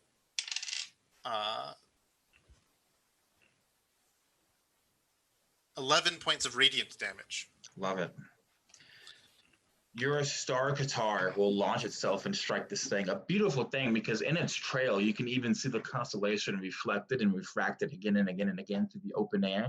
And when it strikes the Sentinel, it's going to strike it in its right shoulder. And as it strikes it, you see the stars like spread across it. And you can see that when the light begins to fade away, you see a horrible gash has been torn into the metal of the Sentinel's shoulder armor. Nothing that will debilitate it, but definitely damage you've done to it. Would you do anything else with your turn? He who sees stars. No, that's my turn. Action and bonus action, so I'm done. Perfect. Now it's going to be your turn. Nan, what would you like to do? Is it still effectively quiet in here? Yes, it is. No one can hear anything except for the gears grinding inside the Sentinel's body. All right, then you don't hear, but you see Nan just lose it, and he just a soundless scream. And then from his mouth, his eyes, his nose, his ears, every part of him, just this arcane radiation just shoots out, and it just covers his entire body. And effectively, that's a wild surge that just happened when he rages, and until the rage ends, you gain +2 bonus to AC.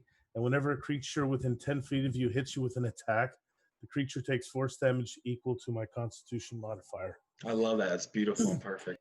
He screams. He grabs, without even thinking, in one of his free hands, he grabs this mace and he charges this construct. Perfect. Will you take the scepter that Elok is handing to you, or you just use your normal mace? Oh, so in 2 hands he has a great sword. Okay. Is the shield still intact? The shield is on fire, and you're also still on fire. So you're going to take 4 points of fire damage if you don't use a bonus action to put the fire out. Which I think you just use a bonus action to rage. So I guess you're raging. Oh, yeah. So he is on fire. He is glowing with radiation. He's on fire, and he charges. So just a quick thing. Essentially, it's a mace. Okay, yeah. Is that what it is? Yeah. Let me just add that quickly here. And is the great sword, does it have any shard stones in it? Is it magical at all, or is it just normal? It is normal. Okay. So is that a mace +1 or +3? Oh, sorry, +3. Okay. Yeah. SAMUA'S scepter is no joke. I'm not skilled at fighting with the mace, but I'm going to try it anyway. Let's see. One moment here, just adding it.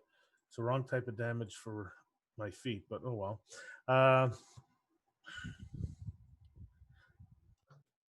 All right, so he gets up to this thing. The first thing he does is swing this mace at it. What we got, baby? Critical failure. Perfect. As you swing that mace up, it's beautiful because the 7 shard stones in it are releasing this arc of light. You're swinging it up, and by God, there is nothing more scary than a flaming, glowing, 4-armed, 8-foot-tall Morg charging you down, silent or not. And as you barrel into the Sentinel, smashing into it with this mace, you realize that it has grabbed you mid swing and slammed you back into the ground. You're not prone or grappled or anything, but effectively it stops your first attack. What you have to do next? I swing with my great sword. Natural 1. As you swing the great sword, the Sentinel has a way of moving that is unlike. I just messaged Jake that by accident. That is unlike anything you've ever seen, like living fighting, like in a duel, perhaps. Maybe you've even fought Sentinels before, and even then, strange compared to that. When you swing up the greatsword with the other 2 arms, you just see very quickly it leans up its torso and its head and its arms, almost like it's folding backwards. So that way, your sword just hits open air as it completely misses it. Are you doing anything else? I don't want to, even if I could. Once again, it is time for the Sentinel's beloved and beautiful turn. The first thing the Sentinel is going to do is bring its hand down directly on top of you, Non. You're a giant flaming threat, and it knows it must defend this place at all costs, and it will break you into pieces to do so. Your shield will no longer give you the benefits because it's on fire, unfortunately. So what is your AC without the shield, but with the rage bonus you got? All right.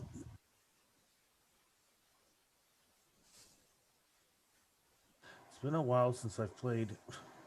I can tell you that it's almost surely going to be a miss, but just your AC for future reference. Do I get it? Does Rage give me AC? I thought you got one from your special magical rage. Yeah. Yeah, I did that. So it's back to a 19. So back to 19? Okay, perfect. I had a beautiful and brilliant 13 to hit you. The hand will come down. I want to say that with your 4 arms, you're able to actually just stop the hand as it's slamming down on top of you. You can see your muscles swelling with the exertion, sweat popping down your body, not just from the flames anymore, but from the heat going through you as you stop this thing. But even as it swings down its hand, its head is looking directly, not at you, Elok, but at he who wears stars. It will quickly flip back up. You see the light glowing, and then it's going to try and strike you with that that shard stone ray of it. What is your AC? My AC is 17, but Mm. this thing is going to. I'm going to use my reaction to use this weaponized woe that I had forecast from prior weeks. I'm going to roll a d6 and subtract that from your attack roll. Okay, as perfect. my cosmic omen feature. Would that subtract 5 from your subtract roll? 5? Would that change a critical hit to being a normal hit? I have no idea. Okay, Probably not. Probably not. I have no idea. I have a 20. I was rolling with disadvantage at first. I thought you were imposing disadvantage on it, so I would have been like, "Oh, that's a 10 for the hit. It misses." But no, with a natural 20, it will still hit you. I think it's a critical hit. So as you raise up that ray of stars, what does that look like as you summon the fourth real quick? It is almost like this half translucent, just all of the zodiacs of the calendar imposing one on one another, with these like 3-dimensional lines that'll like connect them in even stranger ways, to show that this omen, that this path that this sentinel is taking is the wrong one. It literally just punches through that actual calendar of calendars with the laser and shatters it. It strikes like the constellation form directly in the chest. Perfect. That's exactly what I was going to say. And as it strikes you, you take 40 points of radiant damage flat out as the robes on your body burst into flames, dealing another 8 points of fire damage to you. As you are caught in this wreath of flames, Mayella, you can't see it, but you can see who wears stars from where you're being crushed in the grip of this thing. Just explode into fire. You're being lifted about 15 feet above the ground, Mayella, as you're restrained by this thing. What would you like to do? Scream silently, and then I would like to try to squirm out of the grip. Perfect. Make me a dexterity check. You're looking for a DC 20. Okay, let's see. Oh my lord, these dice! They're like going into jail afterwards. 5 plus 3 is 8 plus 6 is 14. Ooh, so close yet so far away. You're trying to push your way out of it, but this is not a thing of flesh and blood, Mayella. You've gotten out of a lot in your past. You've been subdued, you've been captured, you've even been attacked by maybe scares or rock cows, forced into the ground. You've always been able to get out. I imagine there's a deep fear in you right now. You're trying to get off of this thing, and as you're trying to get off of it, it just does not move a budge an inch. Do you do anything else with your time?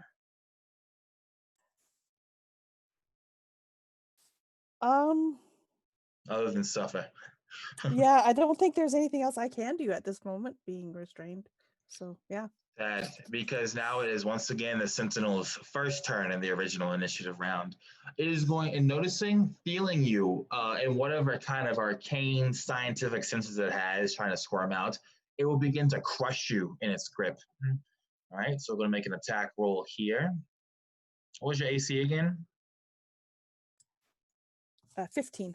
15. I got a 16 plus 9 for 25 total. You're going to, yeah. Can you uncanny dodge when restrained from this? I assume you can, maybe, yeah? I mean, this day it's a canny dodge is uncanny. Yeah, this is like, when hit, I can use my reaction to have it. Perfect. So I'm going to go ahead and have it for you. Take 9 points of bludgeoning damage as it begins to try and crush you in its hand. Okay. At the same time, its beam head will look down to where Nam is, and then flick back up. He who wears stars. Are you still standing? Yeah, I'm good. Okay, that can't be allowed, but there's another threat in here who hasn't been touched either, and it's going to switch over to you, Elock. As it, hey everybody, as it sees you, you're going to see that glimmer of light, and again, I'm going to roll a disadvantage here because you're still technically dodging. Oh. How lucky of you, Elock, that it only gives a 6 to hit you. As you have that holographic shield over you, that shard light, that dodge of yours, it's going to hit that, and your eyes will open, and you just quickly move to the side as it slowed, and it will go right past you.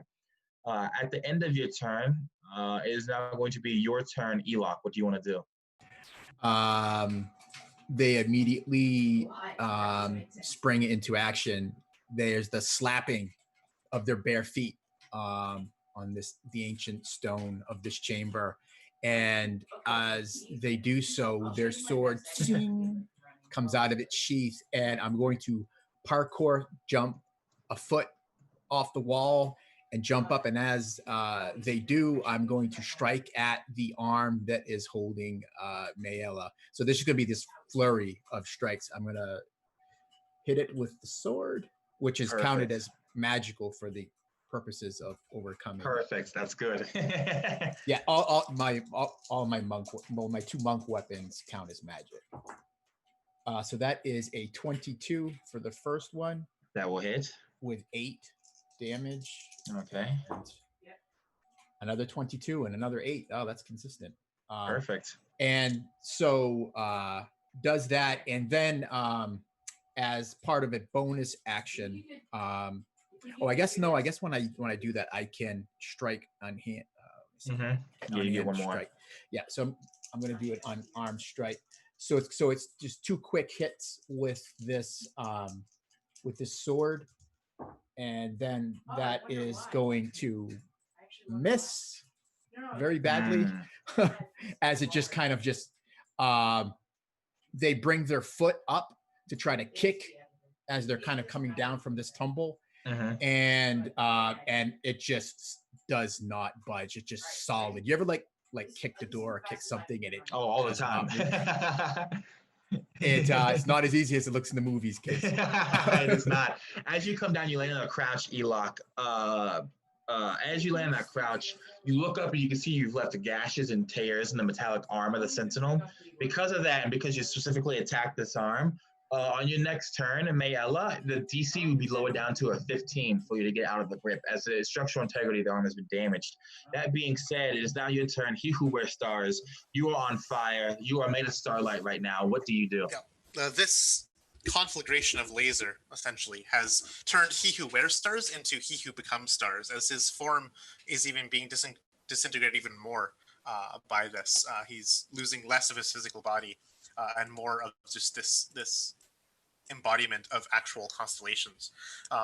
He will shine almost like a spotlight of this pure radiant energy upon this stone behemoth as he casts Moonbeam, just invoking this thing in pure starlight. It's got to make a con save. Right. Con save. I cast it as a 4th level spell, so it's going to take a big boy damage. All right. Ooh.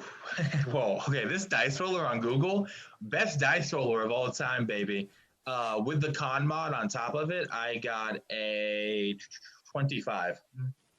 All right. That's going to succeed, so it takes half. Ooh. So 30? So this is 68. Okay. I will know that as you cast this shard science on it, you can see the shard coming out of its face will dislodge itself somewhat and then begin to change shape as this power is rushing over it. It's going to be 33 halved, which would be 18, 17? 16. 16 right, damage. Perfect. 16 radiant. And it will continue to take that damage, or sorry, have to make the saving throw if it stays in the area on each of its turns. Perfect. And I can move it around. And on my bonus action, I'm going to fling another Starlight Katar at this being. As you do so, you'll take 4 points of fire damage because you're still on fire. Not literal Starlight on fire. All right. That's okay. So it's going to be attack roll. That's going to be a 20 to hit. All right. As this Katar comes out of nowhere, flies through the air, does a big 11 radiant damage. Nice. You strike it directly in the chest. You see the Starlight Katar sticking out of the chest. The thing doesn't budge. If it was a living flesh and blood bone creature, it would move maybe, but it makes no budging whatsoever. Not only that, with no sound in this place. It's very eerie. It's almost like you're hitting something that just no matter how much you hit it, it will not crack and it will not fall. That being said, Nan, in front of you is just a conflagration of brilliant silver light, starlight, as this thing is bathed in the shard science of he who wears stars, of his mysticism and his faith given real form. Nan, it is now your turn. What do you want to do? I don't know. I'm going to try to hit it with the scepter again.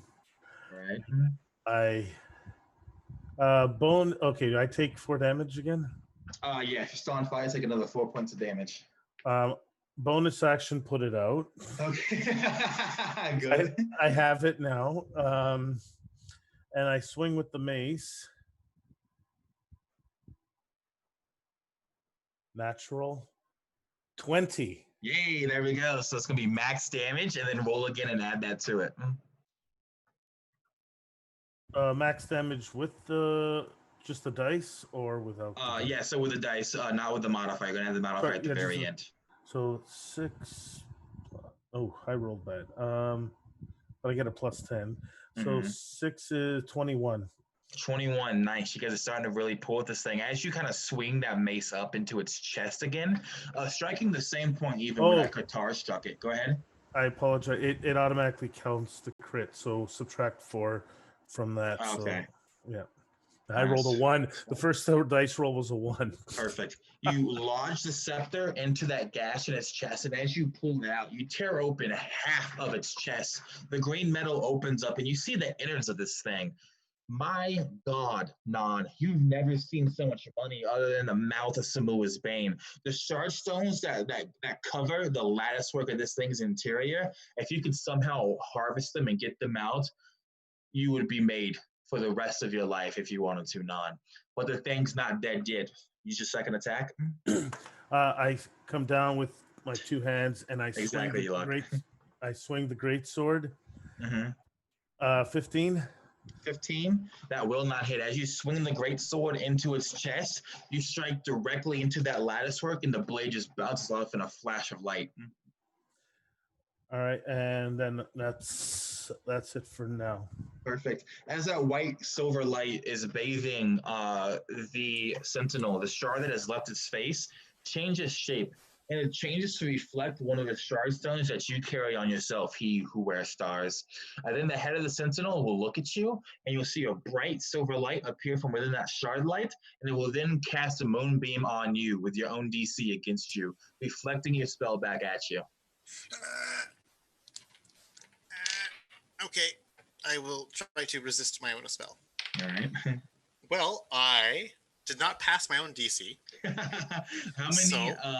It was four D10s of radiant damage. Oh, I love it. Thank you so much for this.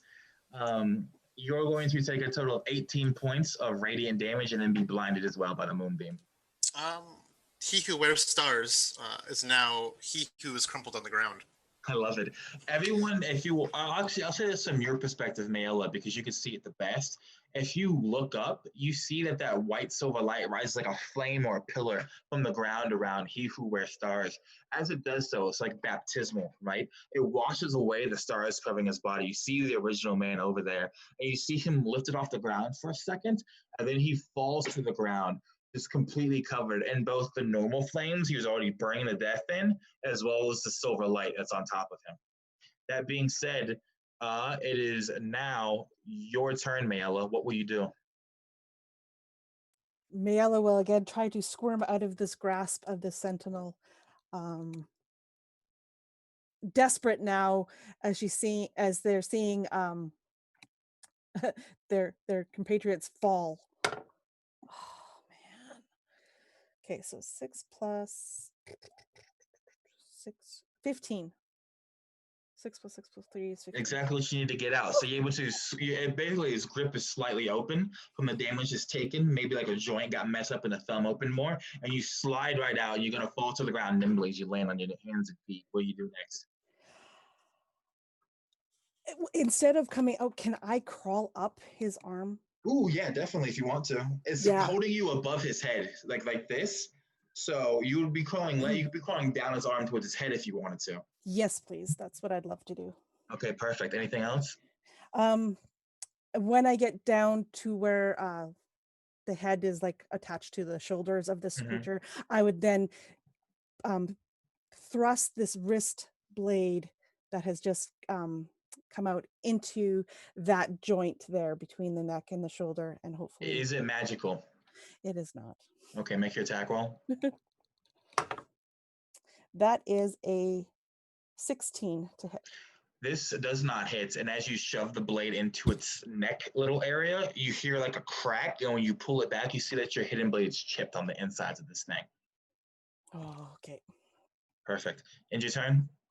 Yep, and my turn attached to the creature.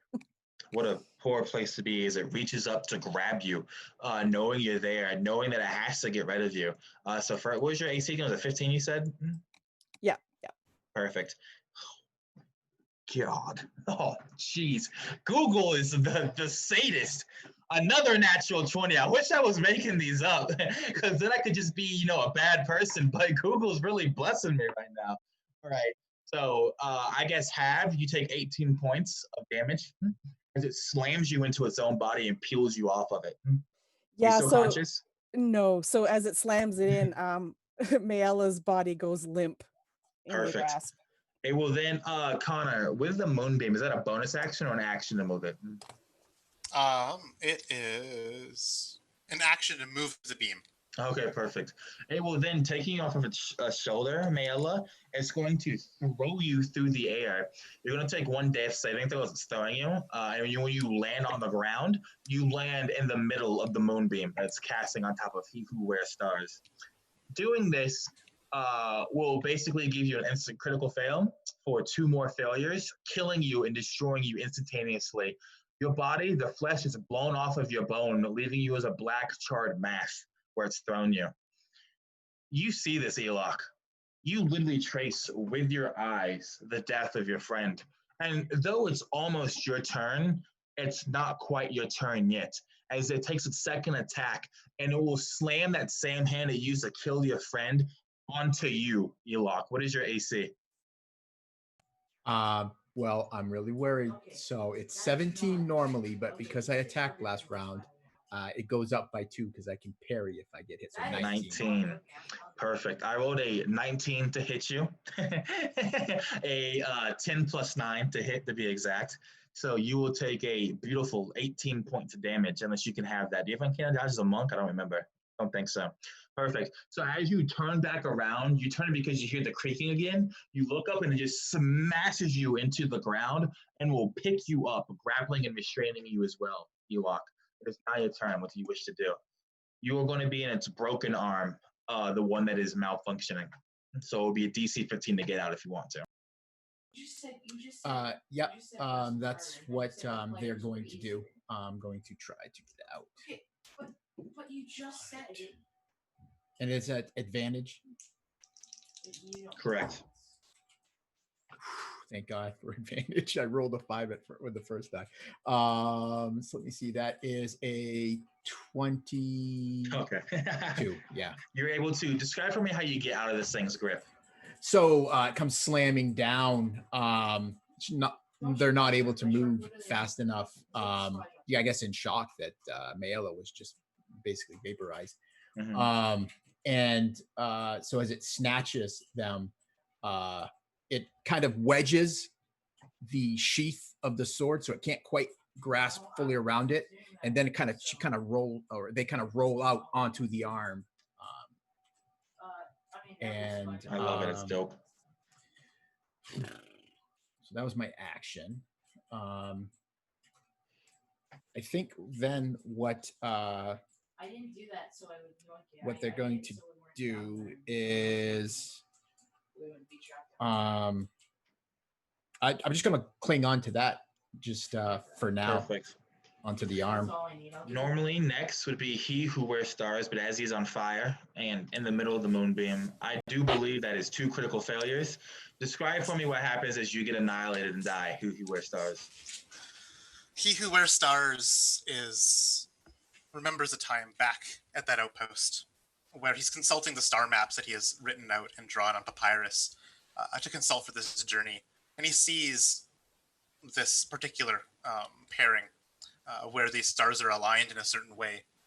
And he says nothing to his group, but he knows that the stars are aligned in this way. He's never seen this before. The only other time was a long time ago, when there was a great beast that had murdered 6 towns worth of people before it was finally slain. And he sees this utter doom on this papyrus scroll. He says nothing to his companions, rolls it up, and puts it back in his bag. And that is what he thinks of as his last thoughts. That's how he doomed his companions by not telling them of this, just this otherworldly woe that would befall them I love on it. this journey that was forecast to happen. Was not to be, as he leaves this world and is eviscerated, vaporized, and just conflagrated in silver light and fire that dance around him and cremate him. Nice. Nan, you can't hear it, but if you look over your shoulder, even though you're in this rage glowing on fire yourself, you see your two compatriots die. He who wears stars, Maela. One who was an Akaran, one who was a Kith, two who have been your friends on many adventures. And as you see them, Nan, the rage that fills you is otherworldly. Tell me what you do with your turn. He just unleashes into this 28 to hit, Hits. and just to check on the other one, and 15. He's not hitting with the great sword, but he's hitting with the mace, and he gets maximum damage of Ooh. 16. Nice. You do some crazy damage to the lattice work inside of its body, starting to break into it. You hear those grinding sounds are beginning to stop as you're smashing through the shards and the shard light, and this light just pouring off of this thing. And as the light is pouring out of its body, it will, like, with one hand, pull, as it ends your turn, the moonbeam back on top of you, Nan, trying to kill you with your dead compatriot's own spell. Was it a con save, Connor? And what's the DC? DC 15 con, yeah. DC for 15 4d10 con, or half on a success. 19. 19, perfect. So you're going to take a total of, oh, thank God you have it, 13 points of radiant damage. Oh, that's half? Yes, half.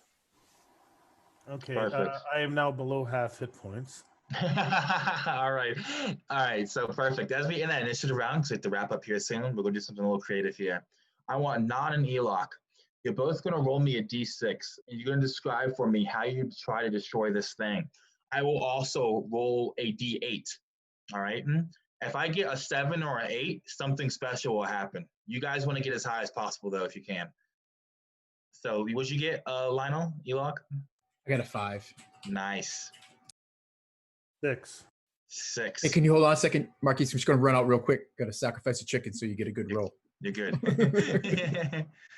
So then, as we do this final scene here, Elok, describe for me how you die, creating an opening for Nam to destroy the Sentinel. Perfect.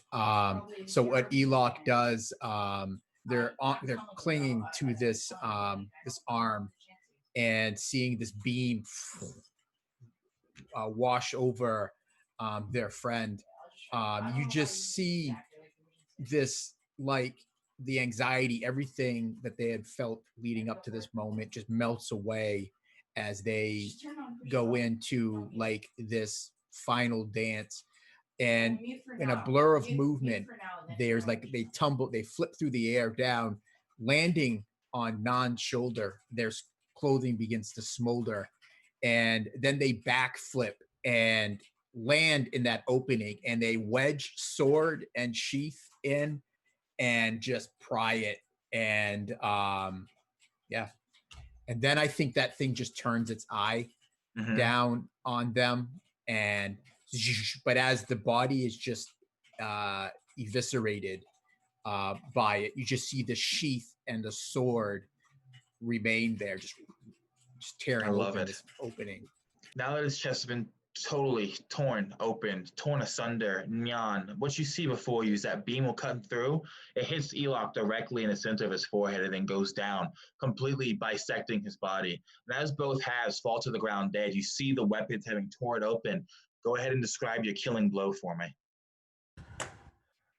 He just screams his wordless scream. He throws down his greatsword that has served him so well before this.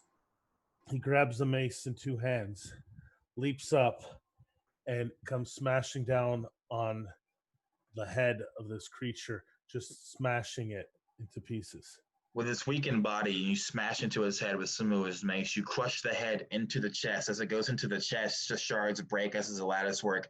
Things come out that you don't even know what they are. Red light bathes you. You go flying back, Nam, all the way to the other side of the room. And as you hit the wall, the flames on your body put out, and you land on your feet heavily. You can see the entirety of the body of the sentinel fading and collapsing before you. You have Samua's scepter in your hand. You're victorious, Nam.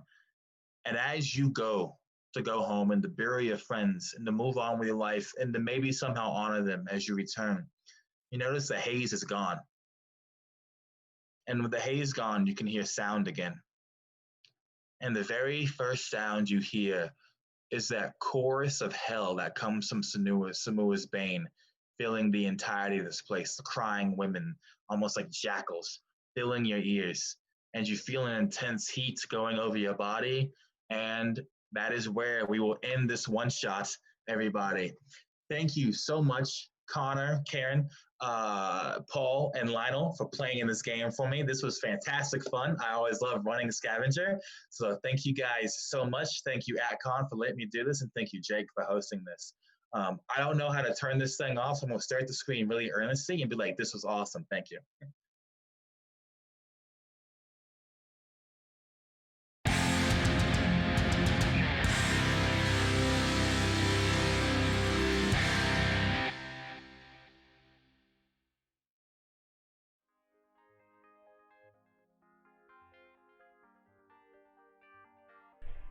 Hey internets, it's Jake from Mini Terrain Domain.